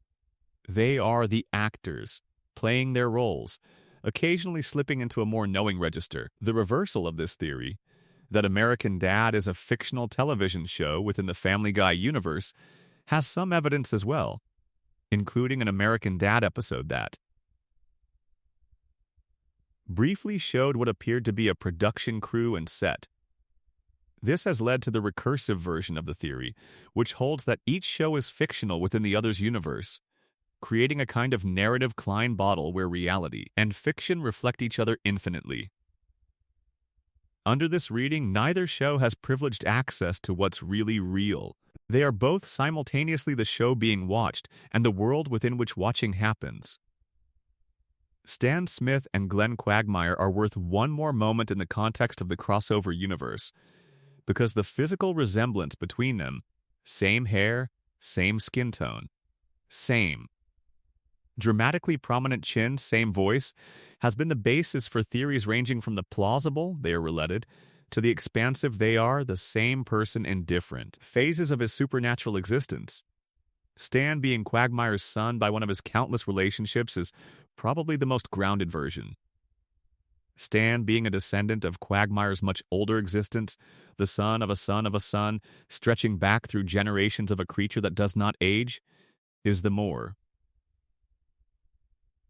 interesting version. There is also the theory about Steve Smith from American Dad, which a since deleted Reddit account proposed, that Steve is a Griffin, that he is somehow one of the children the Griffin family lost or gave up or never knew about. The specific mechanics of how this could work are not entirely clear, and the theory's author acknowledged as much. But the resemblance between Steve's adolescent awkwardness, his earnest need for approval, his position as the smart kid surrounded by people who don't quite appreciate him, and the Griffin family dynamic in general was enough to make the connection feel thematically resonant, even if the mechanics don't fully support it. Klaus the goldfish, the talking fish of the Smith household in American Dad whose human brain was transplanted into a fish body by the CIA, is the cleanest bridge between these two worlds. Klaus is confirmed canon. He was a human being who is now an animal with human intelligence. Brian Griffin is, per the best reading of the evidence, a human mind in a dog's body via the same CIA program. These are not coincidences. They are a design. The CIA in the McFarlane shared universe has apparently been running a program of human-to-animal consciousness transfer for years, possibly decades, for reasons that the shows have never fully explained. And that, too, is a theory worth sitting with. Because if the CIA has been running that program, if there is an institutional infrastructure for taking human minds and putting them in animal bodies, then the question of who else in the shared universe might be the product of such a program opens up wide and doesn't close easily. Every talking animal, every pet with more intelligence than it should have, every creature that seems to understand more than it should be able to understand, all of them become potential subjects. All of them become potential cases. The world of Family Guy, of American Dad, of this entire connected universe of animated suburban America is stranger than it appears. Much stranger. And the strangest part might be that most of the people living in it have no idea. Section 10. The writers are characters, the meta-theory and the show that knows what it is. We have been working our way through theories about what is happening inside the show. Now let's spend some time with the most disorienting kind of theory, the ones that ask whether the show itself knows it is a show, and what it means if it does. Family Guy has broken the fourth wall more times than almost any other animated comedy in history. Characters directly address the camera. They reference Fox scheduling decisions. They make jokes about the show's declining quality. They visit the show's own pilot episode and comment on the animation differences.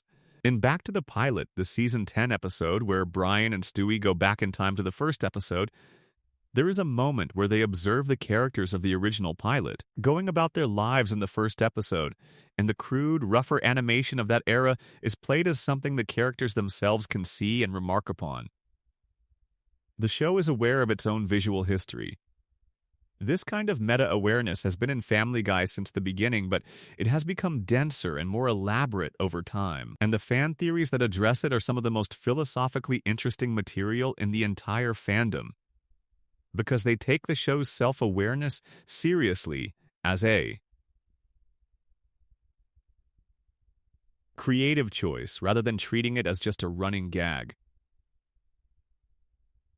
The simplest version of the meta-theory is the one we have already discussed. Brian is writing Family Guy.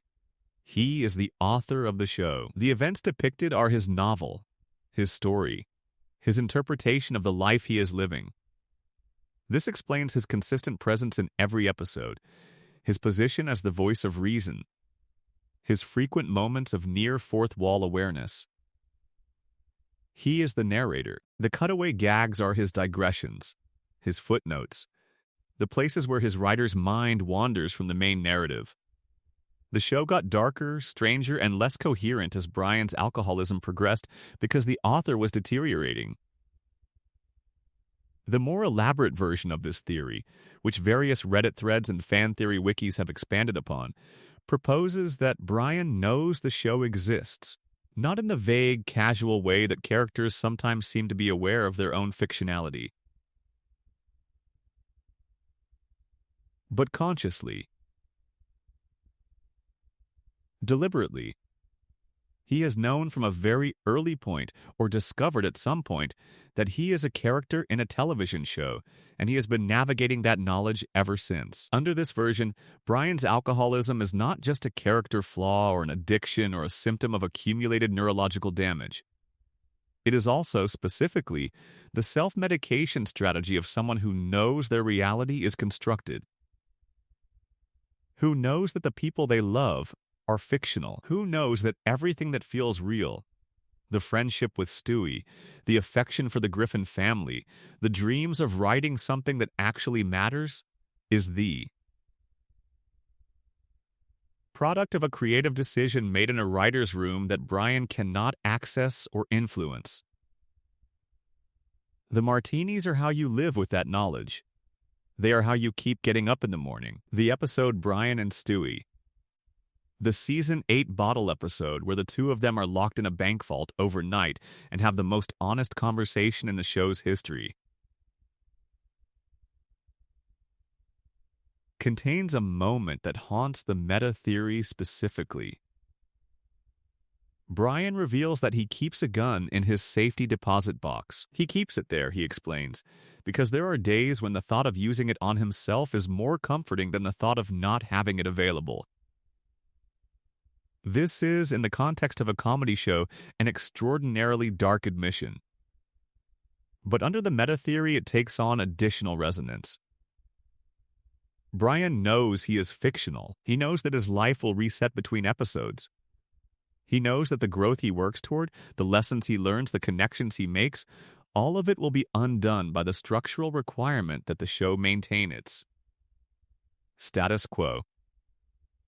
He keeps the gun as a reminder that he has a choice, that even within a constructed reality, even as a character in someone else's narrative, there is one thing he can do that cannot be undone by a writer's room. The gun is freedom.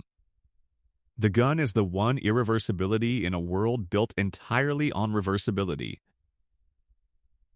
He has never used it. He keeps it there. That is enough. The theory about Seth MacFarlane's voice characters all being in love with Lois is one of the most gentle and affectionate in this catalog. Seth voices Peter, Brian, Stewie, and Quagmire. Alex Borstein voices Lois. The theory notes that in various ways, all four of MacFarlane's characters express some version of attraction or devotion toward Lois. Peter is married to her, Brian has admitted. Romantic feelings for her. Stewie's relationship with her, under the Otopol, is complicated in specific ways, and Quagmire has made his interest in her explicitly known.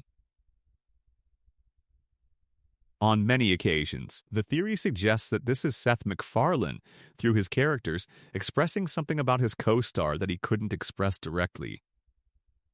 This is sweet enough to leave gently alone, which we will do. But it is worth noting because it is one of the few fan theories about Family Guy that is fundamentally warm, that doesn't end somewhere dark or disturbing. It is just the observation that a man's voice acting choices might carry a little of his personal feeling, and that this is human and understandable and not something anyone needs to overthink. The most ambitious meta-theory, and possibly the one that requires the most from the audience, is the idea that Family Guy is not just a show that knows it is a show, but a show that is actively processing real history and real grief and real complexity through the medium of animation and comedy. That the cartoon format, the way the show can do things that live-action television cannot, the way it can kill characters and bring them back, the way it can visit parallel universes and travel through time and break every rule of physics and narrative without requiring the audience to update their understanding of what the show is not a limitation. It is a technology for handling material that would be unbearable in another form. The Peter is insane theory in its fullest expression is a story about grief that is too large to be told directly.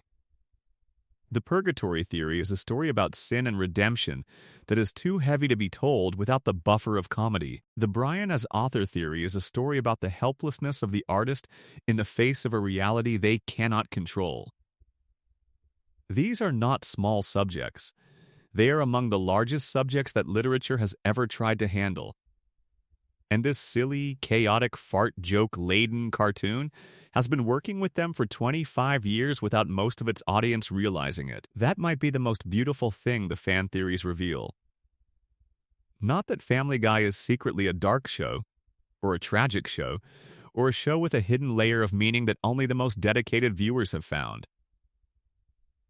But that the gap between what a story appears to be and what it actually is can be enormous. That the thing that makes you laugh and the thing that makes you feel something real can coexist in the same 30 seconds of animation.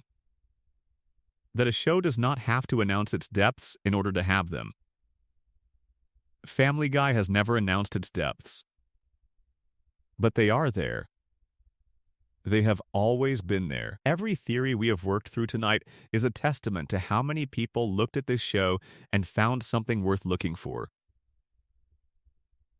The writers of Family Guy, whether or not they intended any of this, built a world rich enough to sustain 2.5 decades of this kind of attention. Whatever its failures, and it has real ones, that is no small thing. Section 11. The ending that never comes. Fan theories about how Family Guy will end. Every long-running show eventually has to end. Or it simply doesn't, which is its own kind of ending. A gradual fade, a slow decline into irrelevance, a show that continues to exist because it costs less to make it than to stop. Family Guy has been on the air since January of 1999. In April of 2025, it was renewed for 4 more seasons through 2029, coinciding with the show's 30th anniversary. It is entirely possible that Family Guy will never have a finale in the conventional sense. It will just continue until it doesn't, but fans have theories about how it should end, how it might end, how the various internal logics of the show demand that it end. And these theories are worth exploring, partly because they reveal what the fandom values about the show, and partly because the best ones are genuinely moving. The Peter is insane ending is the most commonly discussed. In this scenario, and the theory's original author B-0308 included it in the original Reddit post, the show ends with Peter waking up. He is in a hospital. The room is quiet. There are no cutaway gags. There is no comedic soundtrack. There is just a man in a bed and a window, and the slow, dawning awareness that everything he has been living through was a dream he built to protect himself from the truth. The fans who love this ending love it because it is earned. Because it is the only conclusion that takes seriously everything the theory proposes about what the show actually is. Because it would be, in the context of a comedy show, one of the most unexpected and devastating moments in television history. The version of Family Guy that airs every week on Fox would reveal itself, in its last moments, to have been a survival mechanism all along. And then it would end. And Peter would have to face whatever comes after the dream. The TV trope's purgatory theory has its own ending. In this version, the show ends when the characters complete their growth, when each of them has learned what they needed to learn, moved past the sin or the wound or the unfinished business that brought them to this liminal place. One by one, they ascend.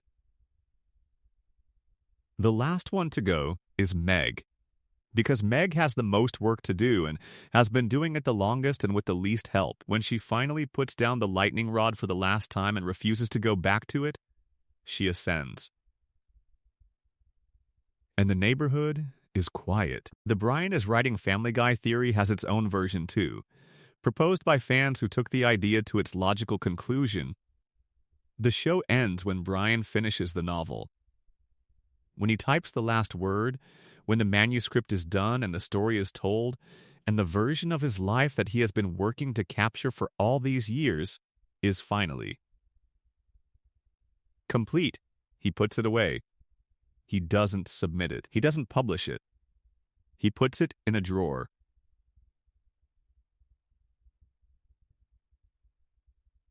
Because the novel was never meant for anyone else.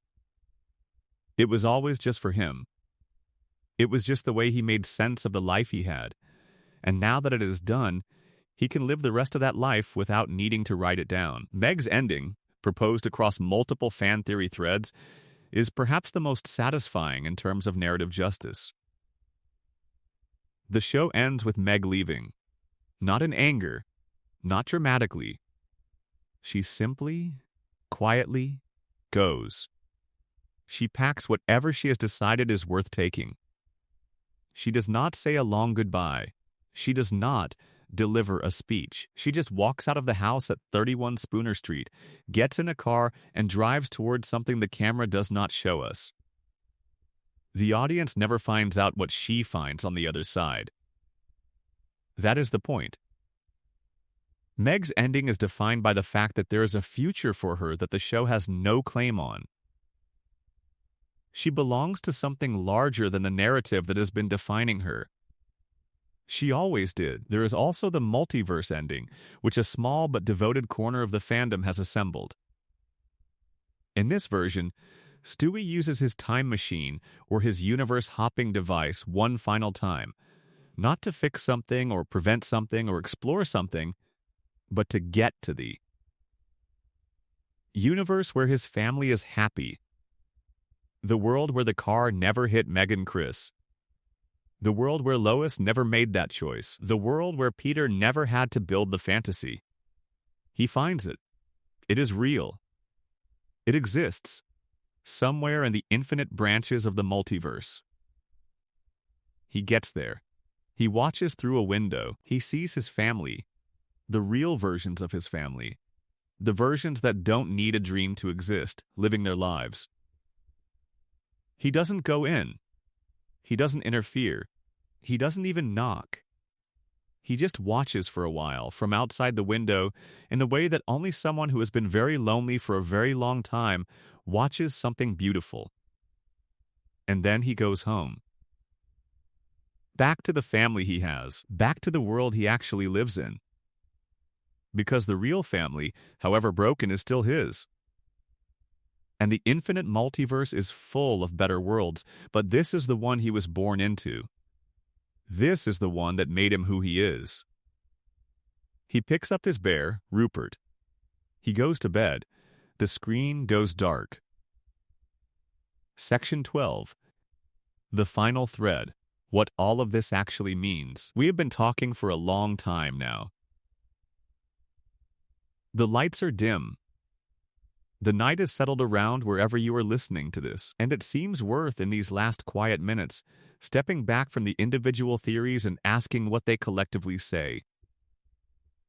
What does it mean that a show like Family Guy has inspired this much darkness in its fan community?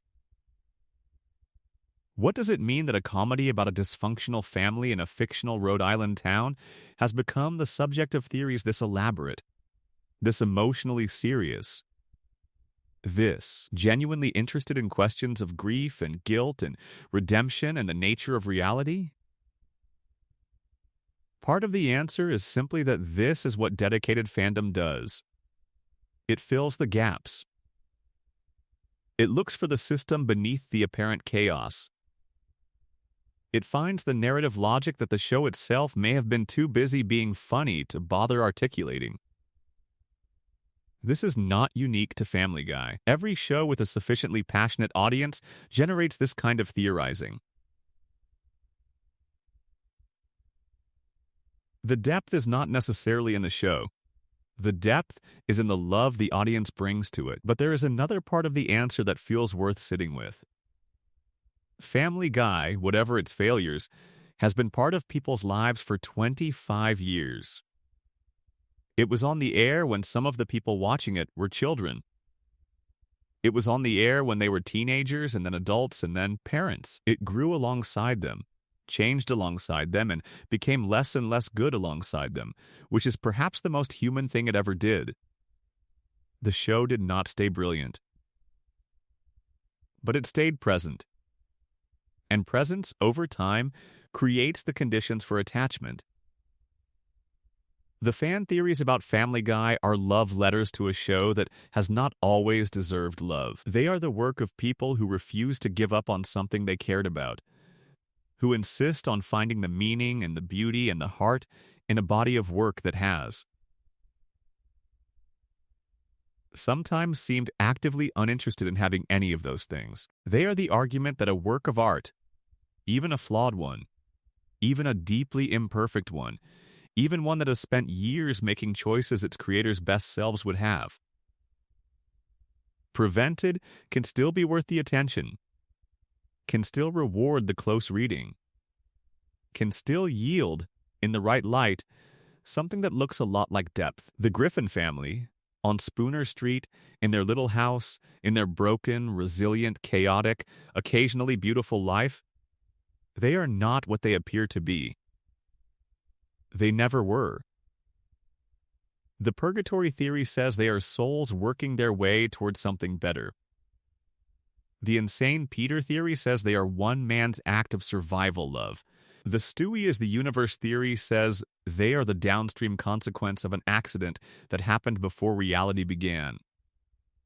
All of these are true in the sense that metaphors are true, not literally, but essentially. The Griffins are every family that has hurt each other and kept going anyway. They are every person who has built a world in their head to protect themselves from a world they cannot control. They are every child who absorbed damage that wasn't theirs to absorb and kept coming back and kept loving the people who caused it.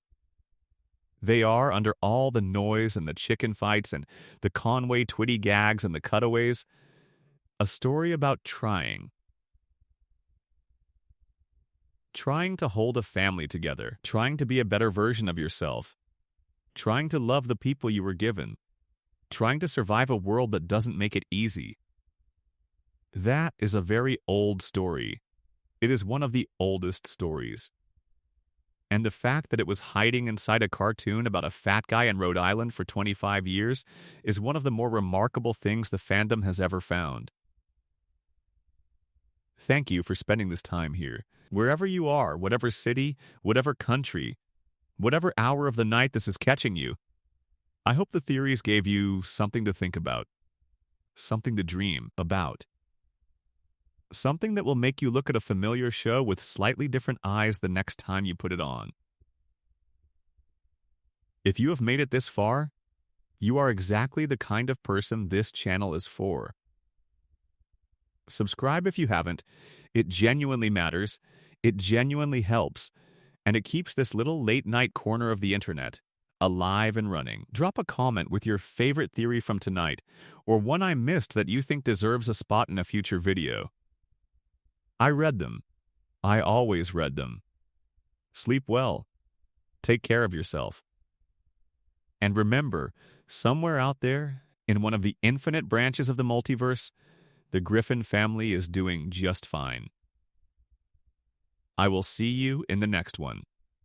End of script, Uncle Guy lore. Total approximate word count, 28,500 plus. Bonus Section 1. The Chicken. Ernie is not what he seems. There is a recurring bit in Family Guy that most casual viewers file under running gag and do not think much more about. Peter Griffin and a giant anthropomorphic chicken named Ernie get into a fight. This has happened multiple times over the course of the show's run, and each time it happens, the fight is long, elaborate, destructive, and escalating in a way that should not be survivable. Buildings get destroyed. Cars explode. Construction scaffolding collapses. People die in the vicinity of the combat, presumably. And then, at the end of each encounter, either Peter or Ernie or both of them are left alive, injured but functional. And the fight ends, sometimes with a truce, sometimes with one of them retreating, sometimes with ambiguity about whether it is actually over. The first encounter was triggered by an expired coupon. Ernie, a business owner, gave Peter a coupon for a free meal, and Peter showed up to redeem it after the expiration date. Ernie refused to honor it. Peter took this personally. The fight happened. Every subsequent fight has been triggered by some similarly minor misunderstanding. Something was miscommunicated. A slight was perceived, real or imagined. And then the full, apparently bottomless well of violence was released again, at a scale that makes no sense relative to the original provocation. The fan theory that takes this seriously asks, what if the chicken fights are not absurdist comedy at all? What if they are the outward expression of a conflict between two people, two beings, who have genuine, deep, irresolvable differences that they are not capable of articulating? What if Peter and Ernie are locked in something older and more fundamental than a coupon dispute? One version of the theory proposes that Ernie is not a random business owner who happened to hand Peter a bad coupon. He is something more specific, a representative of a system, or a world, or a reality that Peter instinctively resents. In the Peter is insane framework, Ernie might be the closest thing the fantasy world has to an intrusion of reality, a figure who appears specifically in the moments when Peter's grip on his constructed world is loosening, and who embodies the thing Peter is fighting off? The fight is not really about the coupon. It is about Peter refusing to be woken up. Another version of the theory takes a more literal approach and suggests that both Peter and Ernie have been subjects of CIA genetic experimentation, the same program that produced Brian, the same program that produced Klaus in American Dad. Under this version, both of them have been enhanced in ways that make them physically impossible to kill through normal means, which explains why they can survive combat that should be fatal, and why the fights keep escalating past the point where any ordinary person would have stopped. They are not two ordinary individuals having an argument. They are two experiments in a fight that someone, somewhere, set in motion, and nobody has turned it off yet. The most elegant version of the theory is the one that treats the chicken fights as the show's most honest portrait of Peter Griffin. Peter is a man of enormous, somewhat directionless capacity for intensity. He loves hard, hates hard, commits completely to whatever he is doing in the moment. When he is a good father, he is fully present. When he is terrible to Meg, he is completely terrible. When he gets into a fight with a giant chicken, he will destroy a building to win it. The chicken is just the place where all of that intensity has found a consistent outlet. Ernie is not the cause. He is the target that Peter has chosen for everything that cannot find another outlet, and the fact that the fights keep starting over, keep resuming after apparent resolution, keep returning to the same level of violence after what seemed like peace? This is the most realistic thing in the entire show. Because the things we fight about are rarely the things we are fighting about, and the people we keep fighting with are rarely the actual source of the conflict. The real fight, in this reading, is inside Peter. Ernie just keeps showing up to give it somewhere to go. Bonus Section 2. The time problem, why nobody ages and what Stewie's machine has done to everything. Time in Family Guy is broken. This is not a controversial statement. The show has been airing since 1999. The characters have not aged. Meg was a teenager in Season 1. Meg is still a teenager in Season 23. Chris was about the same age as Meg in the first season and has not caught up. Stewie was 1 year old when the show premiered, and has remained 1 year old for the better part of 3 decades of broadcast television.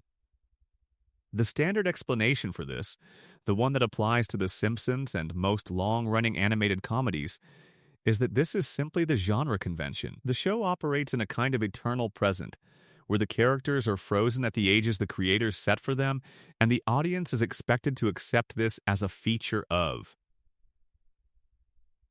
the format rather than ask questions about it. But Family Guy has explicitly introduced time travel as a canonical element of the show's universe.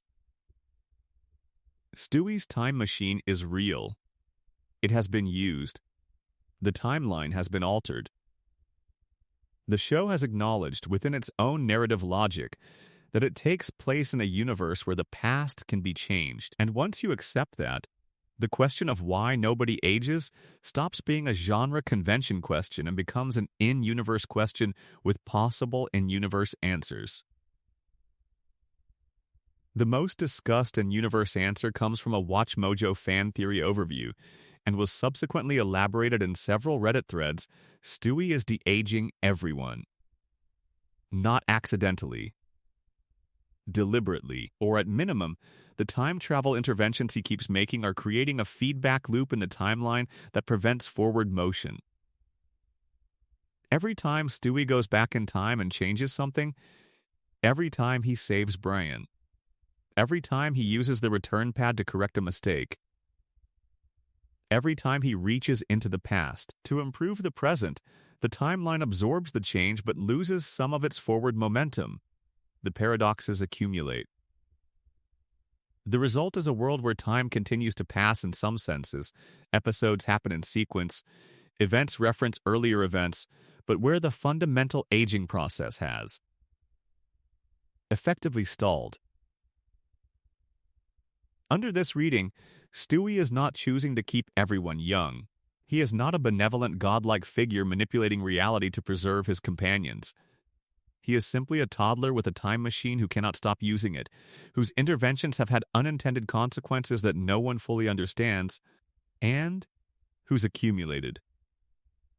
Timeline edits have essentially severed the Griffin family from the normal progression of time. There is a poignant version of this theory that focuses on Brian specifically.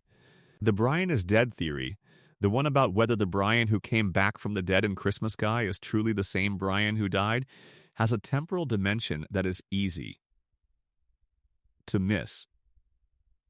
Stewie went back in time to save Brian. That means the Brian who is alive now is only alive because the timeline was altered. In the original unmodified timeline, Brian is dead. He has been dead since November 2013. Everything that has happened with Brian since that date, every episode, every conversation with Stewie, every moment of the friendship that defines both of their lives, exists. Only because Stewie refused to accept the original outcome and went back to change it. The love implicit in that intervention is one of the show's most genuine emotional moments, even surrounded by the comedy and the reset button plotting. Stewie, who has the power to alter history, used that power specifically and entirely to keep his friend alive. Not for any grand purpose, not to prevent a catastrophe or save the world or correct an injustice, just because he could not imagine the world without brain in it. That is the thing about time travel in Family Guy. When it is used for its actual emotional truth, when the show acknowledges what it really means to have the power to go back and change things, it reaches for something real. Stewie's willingness to sacrifice himself from the timeline to fade out of existence so that past Brian could live is genuinely moving. It does not require any fan theory to see the love in it. It is simply there, in the episode, waiting to be noticed. The reason nobody ages under the most generous reading of the time travel theory is that Stewie has been spending years making sure nothing is permanently lost. Nothing is permanently dead. Nothing ends. Every time he reaches back into the past and pulls something forward, he adds another thread to the web of altered timelines that holds the show together. The frozen time is not a failure of the show's internal logic.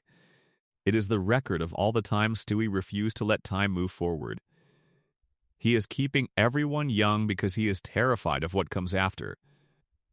And who among us, given the ability, wouldn't make the same choice? Bonus Section 3.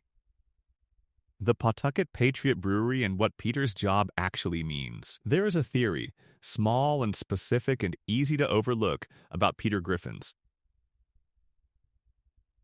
employment at the Pawtucket Patriot Brewery that reframes his relationship to work, alcohol, and his own sense of identity in a way that genuinely lands once you hear it. Peter works at a brewery.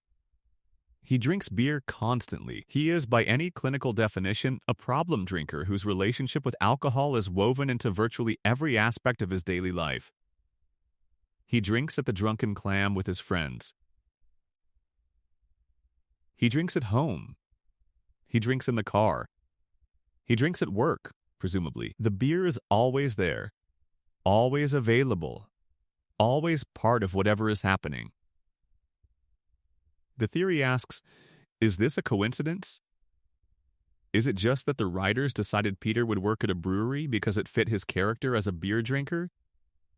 Or is there an argument that Peter's employment at Pawtucket Patriot is not just a job, but a specific and quite dark arrangement?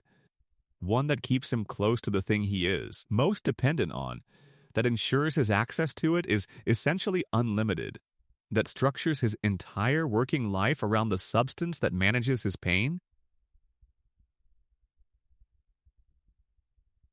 Under the Peter is insane framework, this takes on particular weight.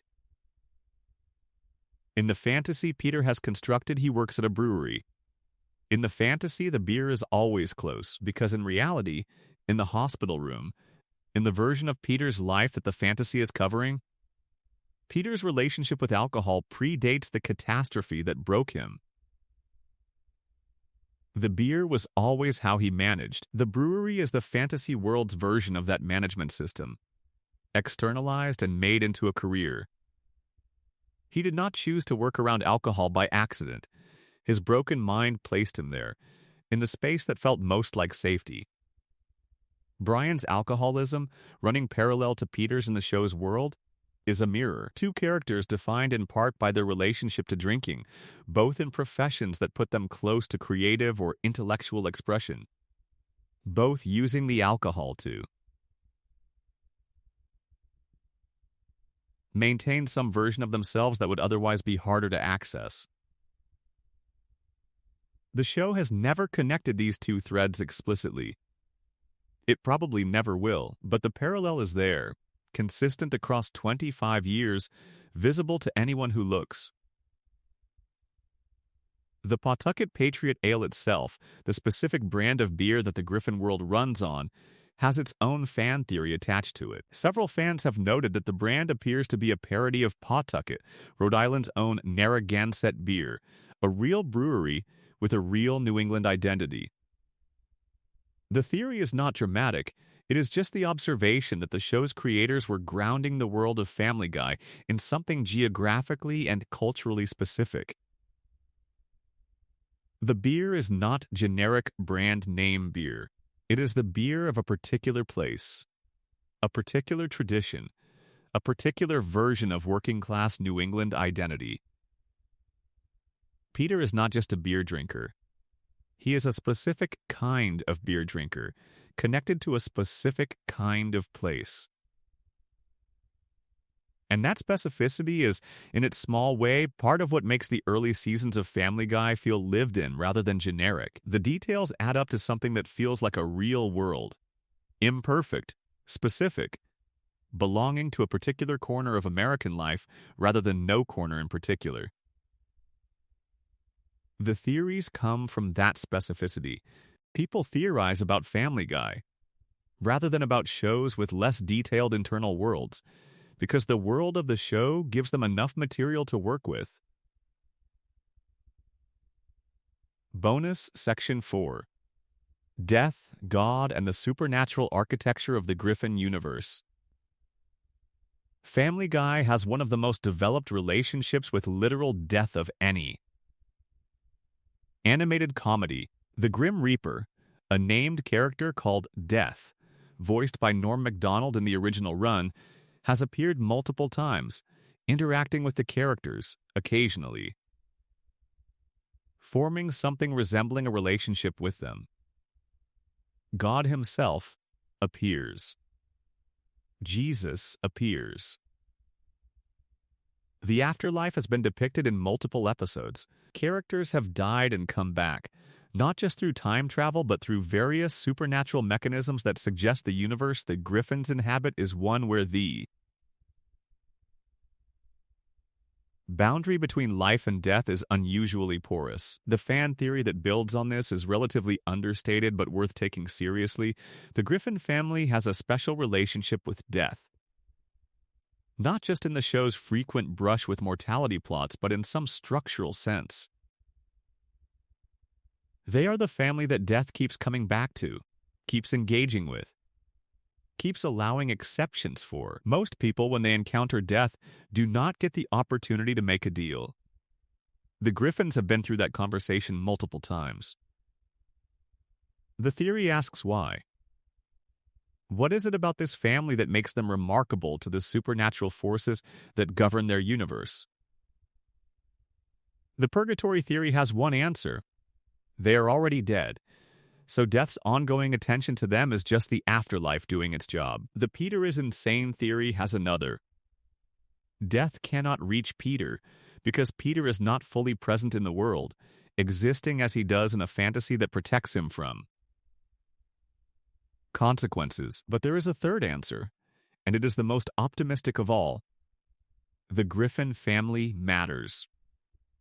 Not in a grand cosmic sense, not in the chosen one's mythology sense, but in the modest sense that a real, specific, particular family always matters within the universe it in habits. They are connected to more things than they know. They have affected more lives than they have kept track of. Death keeps coming around, the theory suggests, not because the Griffins are cursed, but because they keep generating the kind of complexity that is interesting to watch, that creates ripples, that means something in the moral architecture of the world. This is perhaps the most deeply buried kindness in the entire fan theory ecosystem around Family Guy. The idea that the chaos, the dysfunction, the endless cyclical disasters of life on Spooner Street are not evidence of a cursed family. They are evidence of a family that is fully alive, that engages, however clumsily, with the world around it. That generates consequences, for better and worse, because it does not stay still. Death comes to the people who are living hard enough to need his attention, and the Griffins, whatever else they are, have always lived hard. Bonus Section 5, the one theory that explains everything. After all of this, after the Peter is insane theory, the purgatory theory, the Brian is writing Family Guy theory, the multiverse theory, the Stewie created the universe theory, the Meg is the most powerful character theory, the incubus theory, the CIA theory, and all the rest, there is one more theory to consider. It is the simplest of all of them, and it might be the most true. The theory is this: every version of Family Guy that the fan community has ever described, every dark reading, every hidden layer, every reframing of the show's internal logic, is the fan community finding in the show what they needed to find. Not what the creators put there necessarily, not what was intended, but what was needed. The Peter is insane theory resonated so deeply because it took a story about a family that could not stop hurting each other and found inside it a man who loved them so much it broke him. It transformed the cruelty into grief. It gave the darkness a reason. It said, underneath all of this, somewhere, is love. That is what people needed to find. The purgatory theory resonated because it offered the possibility that suffering serves a purpose, that the people who are being damaged are not being damaged for nothing, that somewhere beyond the frame of the show, something better is possible. Redemption is real. Progress is possible. This is what people who have been watching the same characters hurt each other for decades needed to believe. The Meg theories, the lightning rod theory, the most powerful character theory, all of them resonated because there is something in the human heart that insists on finding dignity in the people who have been denied it most consistently. We need Meg to matter. We need her suffering to mean something. We need her endurance to be the most important thing in the room, even if nobody in the room can see it. The fan theories about Family Guy are, at bottom, the audience doing what audiences have always done. Making the story mean what they need it to mean, adding the depth that the surface doesn't always provide, finding the heart in the material that sometimes seems to have misplaced it. This is not a criticism. This is the most beautiful thing that stories do. They give us raw material, and we make something of it. The show provides the characters and the world. The theories provide the meaning. Together, they make something that neither could make alone. The Griffin family, Peter and Lois and Meg and Chris and Stewie and Brian, in their house on Spooner Street, in their fictional Rhode Island town, in their eternal, unaging, loop-de-loop version of domestic life, belong to the people who have loved them. The theories are proof of that love, strange and dark and beautiful as they are. They are 25 years of people refusing to look away, refusing to stop caring, refusing to accept that a show is just a show, that a character is just a character, that the thing they have been watching for years is only the thing it appears to be. It never is. Nothing is only the thing it appears to be. That is the oldest lesson art has to offer. And a cartoon about a dysfunctional family in Rhode Island has been teaching it, quietly, all this time. End of full script. Uncle Guy lore. 2 hours of Family Guy fan theories. Bonus Section 6. The Drunken Clam and what the bar really represents. There is a bar at the center of Family Guy's world that does not get nearly enough theoretical attention, and that bar is the Drunken Clam. Peter, Joe, Quagmire, and Cleveland meet there regularly. They sit at the same table. They drink the same drinks. They talk about their lives, their relationships, their frustrations, the events of whatever episode is currently unfolding. The bar is the show's version of the coffee shop in Friends, or the pub in a British sitcom. The neutral ground. The space that belongs to everyone. The place where the social glue of the neighborhood gets refreshed and renewed. But look at the Drunken Clam in the context of the broader theories and something interesting emerges. In the Peter is Insane framework, the Drunken Clam is the one place in Peter's fantasy where he gets to be with the people he loves without the family dynamics that complicate everything. Cleveland and Quagmire, who visit him in the hospital and whose real-world presence is reconstructed into the fantasy, are most fully themselves at the Drunken Clam. Joe, who is an invention of Peter's, the father and husband he wished he could have been, is most present and most real at the Drunken Clam. The bar in this reading is not just a setting. It is the specific geography of Peter's grief for his friendships. He misses being able to sit with people who understand him. He misses the easy camaraderie of men who have been through things together.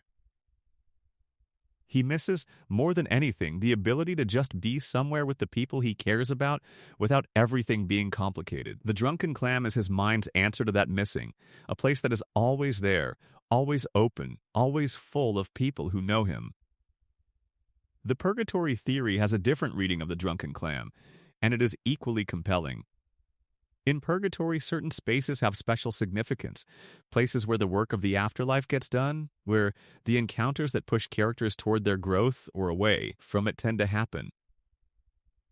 Under this reading, the Drunken Clam is the space where the real confrontations occur. Not the dramatic episode plot confrontations, but the quieter ones, the ones where Peter says something that reveals more than he intended, or where Quagmire lets something slip about who he really is, or where Joe's quiet heroism makes everyone around him feel inadequate and ashamed without anyone quite articulating why. The bar is where purgatory does its finest work. Because the conversations that change you are rarely the ones you have at your worst moments. They are the ones you have on an ordinary Tuesday afternoon over a drink when your guard is down and the truth comes out sideways. The theory that the Drunken Clam is named deliberately, that the drunken and the clam are each meaningful in the context of the show, has been proposed a few times without fully crystallizing.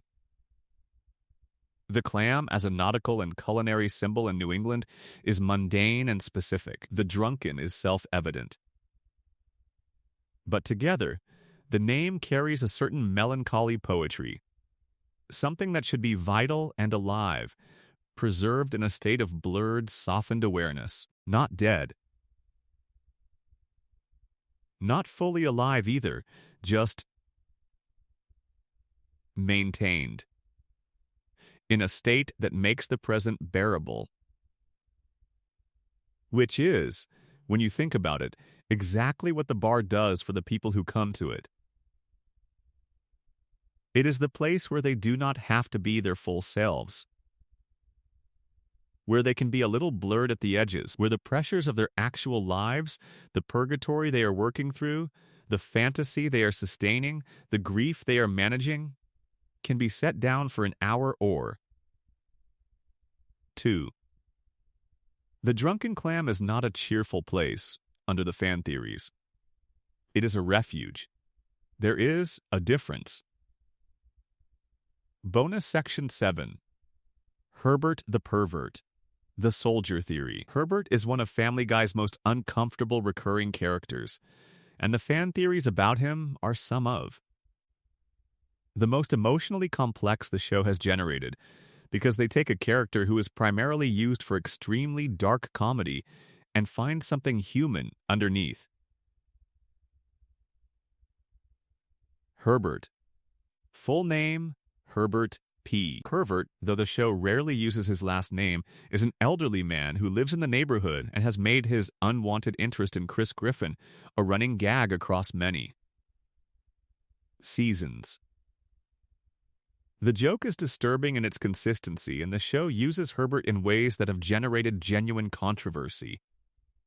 He is not a sympathetic character in the conventional sense, but there is a theory about Herbert that has circulated in the fan community for years, and it treats him not as a joke, but as a portrait. The theory proposes that Herbert was, in a previous life, or in a version of his own youth, someone very different. Specifically, a soldier, a man who served in a war, who experienced things in that service that changed him permanently, who came back altered in ways that the people around him could not understand, and did not try to. The theory points to a specific episode, Peter's Two Dads, where Herbert is shown in a flashback wearing a military uniform and clearly having had a different life than the one. The show typically presents the military service is not imagined by the theory. It is in the show. What the theory adds is the suggestion that what Herbert experienced during that service, the things he saw, the things he did, the ways that war reshapes a person's relationship to their own impulses and their own restraints, is the backstory that explains who he became. This is not an exoneration. The theory is careful about that. It is not arguing that Herbert's current behavior is excused by his past.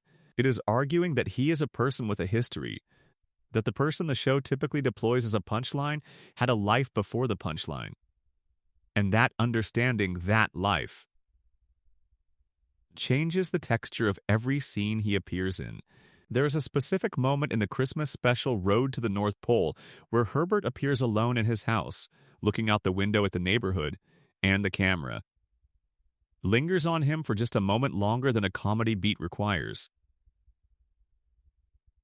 In that moment, if you are thinking about the theory, you see something that does not read as comedic. You see someone who has been alone for a very long time, who has watched the world change around him in ways he did not expect, who is carrying more history than anyone looking at him from outside could access. The theory does not require you to like Herbert. It does not require you to forgive him. It just requires you to notice that the show occasionally and maybe accidentally gave him a depth that the writing room did not always know what to do with. And that depth is worth acknowledging, even if the show itself rarely did.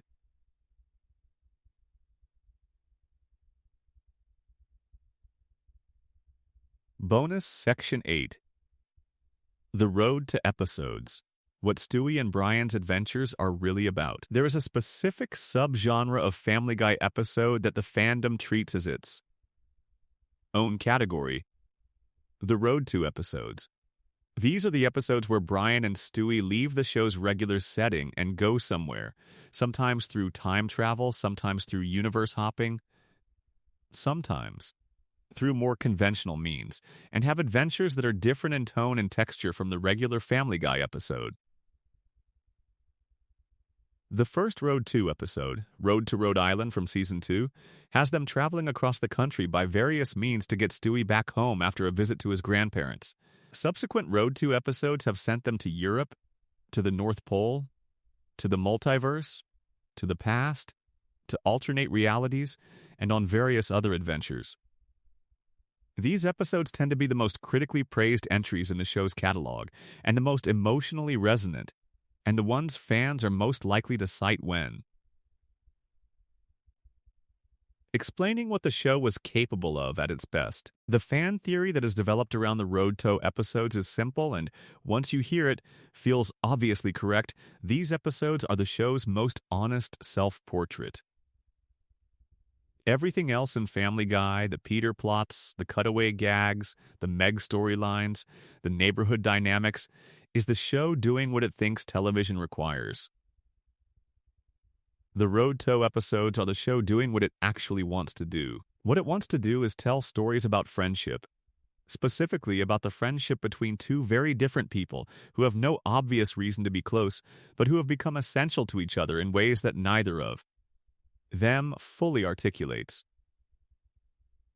Brian and Stewie, Across the Road 2 episodes, are a comedy duo in the classic sense. The straight man and the eccentric, the pragmatist and the idealist, the one who drinks and the one who builds weapons. But they are also something more specific and more real. Two people who have chosen each other in a world where they did not have to make that choice. Stewie could have anyone. He has proven, repeatedly, that he is capable of operating entirely alone. He built a time machine. He invented universe travel. He has an IQ that the show cannot even find a number. He does not need Brian. He keeps choosing Brian anyway. Brian could have a more comfortable life. He could stop getting involved in Stewie's schemes. He could be a regular dog, or whatever version of a regular dog is available to him, rather than the put-upon companion of a scheming infant genius. He keeps saying yes to the next adventure. The Road To episodes are about why, and the answer the episodes keep giving in different ways and through different adventures is the most mundane and most profound answer available. They keep each other company in a world that is, by any theoretical reading, quite strange and quite hard, whether it is purgatory or a madman's fantasy or a simulation created by a gun-toting toddler who was also accidentally responsible for the origin of the universe. Having someone who knows you and chooses to stay is the most valuable thing there is. Stewie saves Brian's life through a time travel intervention that costs him his own existence in the revised timeline. He does this without hesitation. He does it because the world with Brian in it is the world he wants. Not the better world. Not the objectively superior world. Just the one with his friend. The Road To episodes are the show at its most honest about what it values. Not the cutaway gags, not the shock value, not the elaborate mythology or the dark fan theories or the complicated inner lives of all these broken, fascinating characters. What it values, what it has always valued, what it will always value, is the friendship, the choice to keep showing up. The fact that two very different beings found each other in all the infinity of possibility and decided to stay. Bonus Section 9. The Seth MacFarlane Theory, the creator within the creation. This one requires a deep breath because it goes to a place that fan theories only occasionally reach. The place where the creator becomes a subject of the theory as much as the creation. Seth MacFarlane created Family Guy. He voices 4 of its most prominent characters: Peter Griffin, Brian Griffin, Stewie Griffin, and Glenn Quagmire.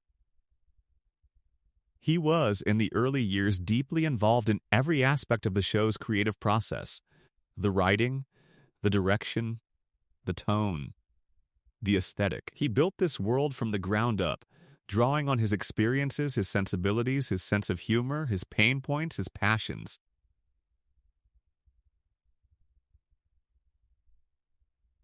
Family Guy, in its earliest and best form, is a portrait of a specific creative consciousness filtered through the medium of animated television. The theory, or rather the family of theories that builds on this, starts from a simple observation.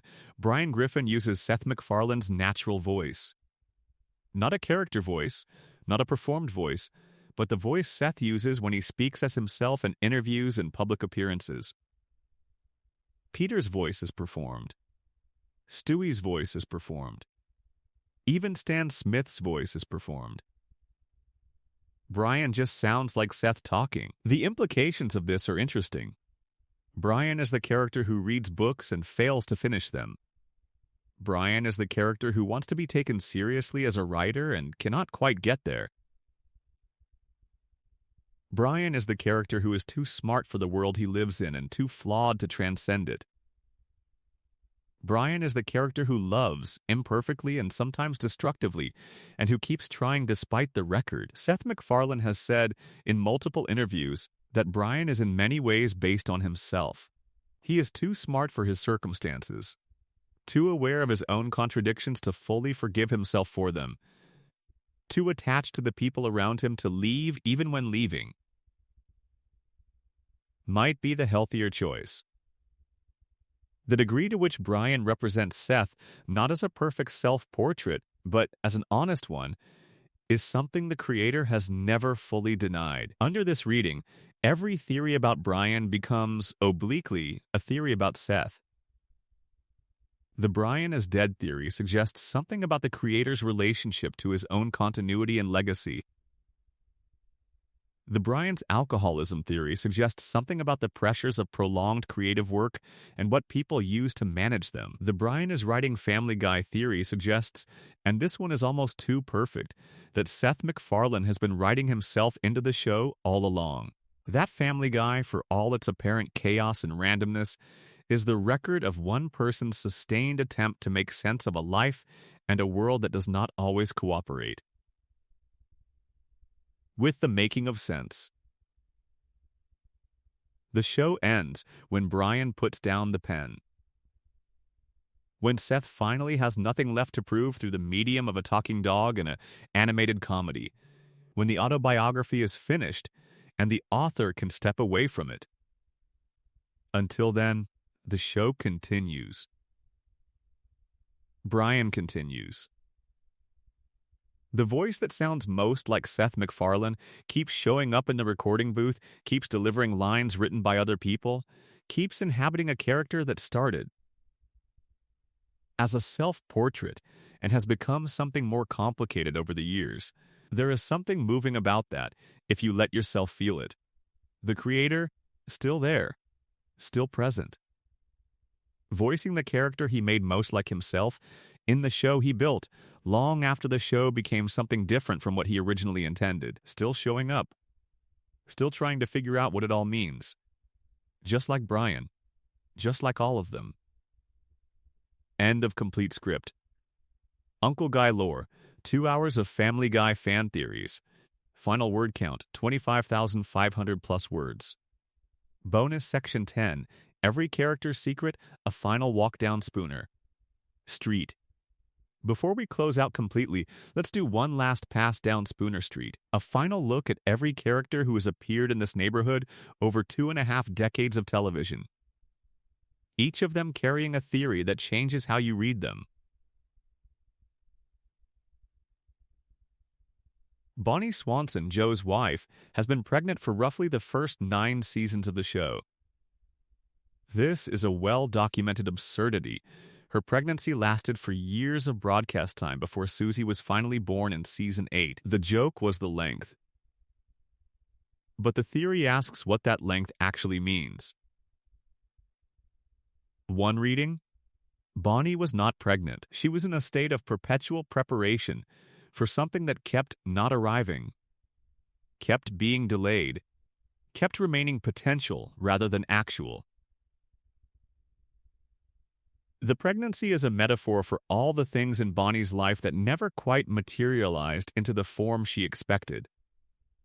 The marriage that was supposed to be something more than it became. The life outside the house that kept receding. The version of herself she had been about to step into since approximately season 1. When Susie was finally born, Bonnie got the baby but didn't get the transformation the baby was supposed to represent.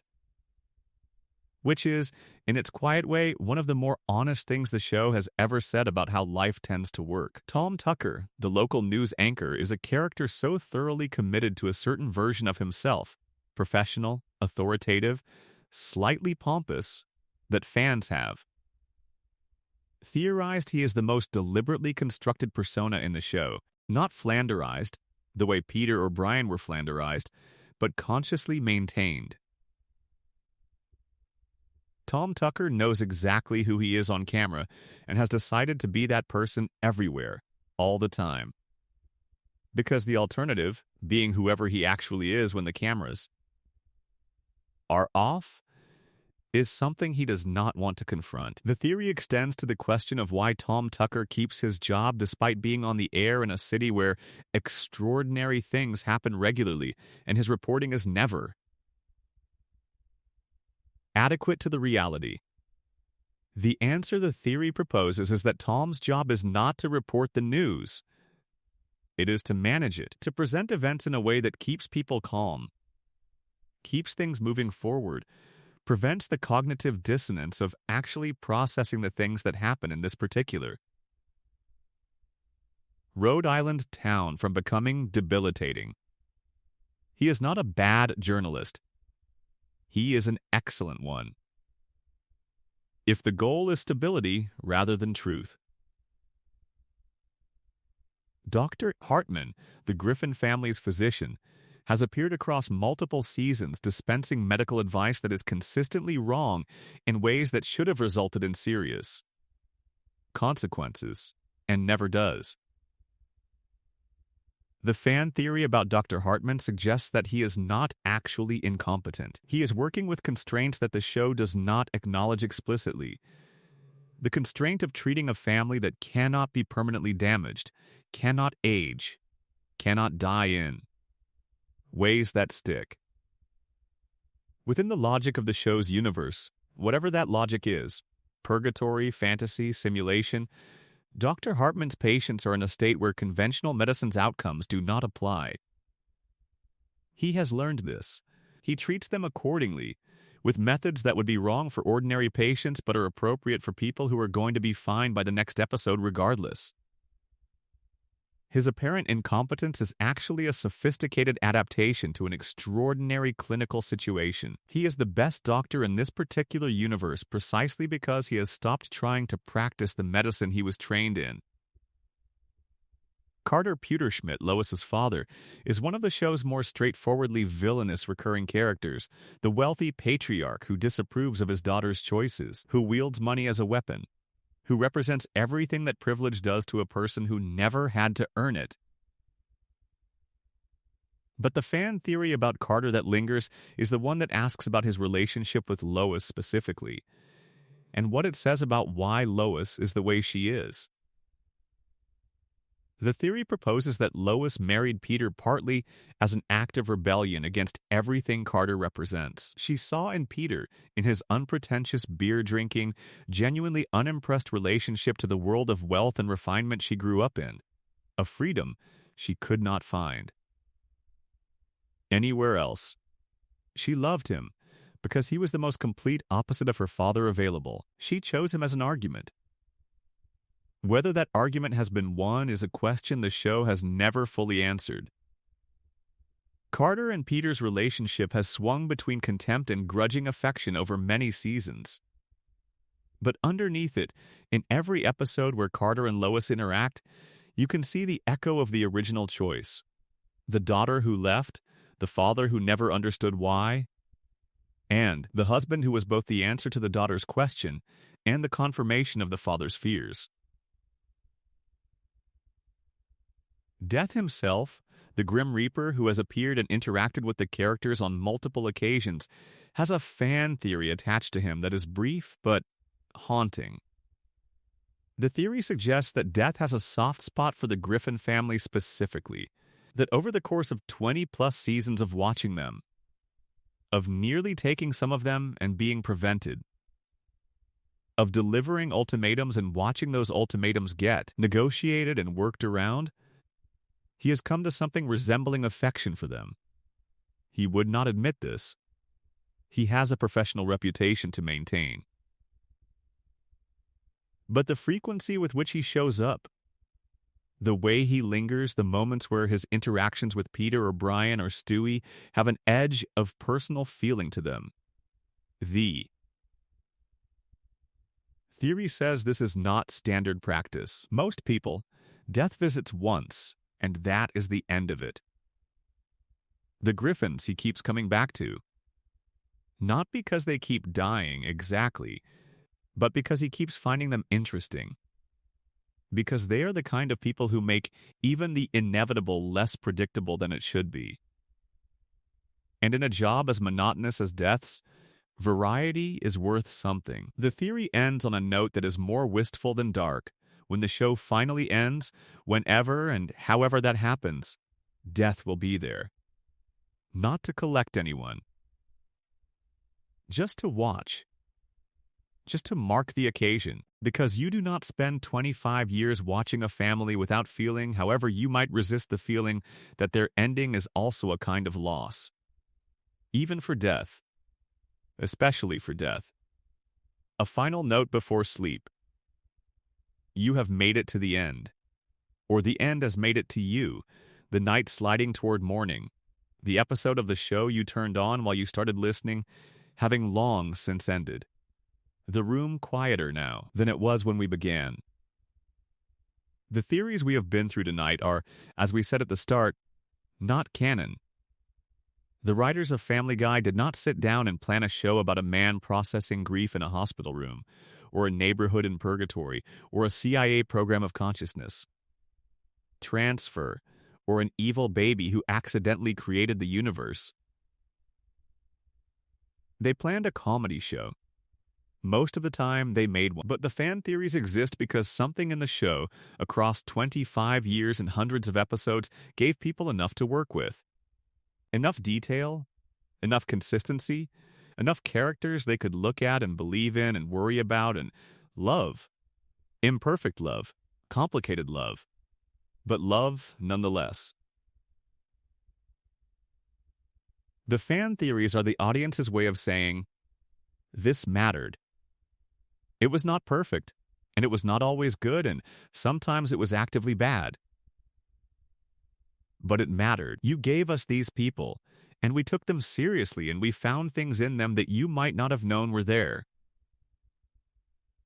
That is the most generous thing an audience can do for a piece of art. And it is. Across the long, weird history of a cartoon that got canceled twice and came back from the dead and ran for 30 years and filled the nights of countless people in countless cities and countless time zones around the world, it is the thing that Family Guy has earned more than any award or rating or renewal deal. It earned the attention. It earned the love. It earned the theories. Sleep well. Dream of better worlds. We will see you in the next one. End of complete script. Uncle Guy lore. 2 hours of Family Guy fan theories. Appendix. Theories worth revisiting, the ones that didn't make the main list. There were theories we touched on and theories we skimmed past, and it would be a disservice to this particular corner of the fandom to leave them entirely on the cutting room floor. So here, in slightly compressed form, are the ones that deserve at least a mention. The DeBoom as canon theory starts from the premise that the Season 2 episode DeBoom, where Y2K actually does trigger a nuclear apocalypse, Stewie mutates into a tentacled creature, and everything ends with a Dallas dream sequence reveal, should be taken at face value. The nuclear holocaust happened. The world ended. What we have been watching since Season 3 is not the Griffin family continuing their lives. It is the after-image of their lives. The collective memory of a world that no longer exists, playing out in a universe that has been reconstructed from whatever information. Survive the blast. The characters don't age because they are not real people continuing to live. They are memories of real people, preserved and replayed. This explains the reset button as literal rather than narrative. Nothing sticks because nothing is real. The world ended in the second season. Everything since has been an echo. The theory that Stewie is simultaneously a former dictator reborn in baby form and the creator of the universe is technically two theories, but they collapse into each other.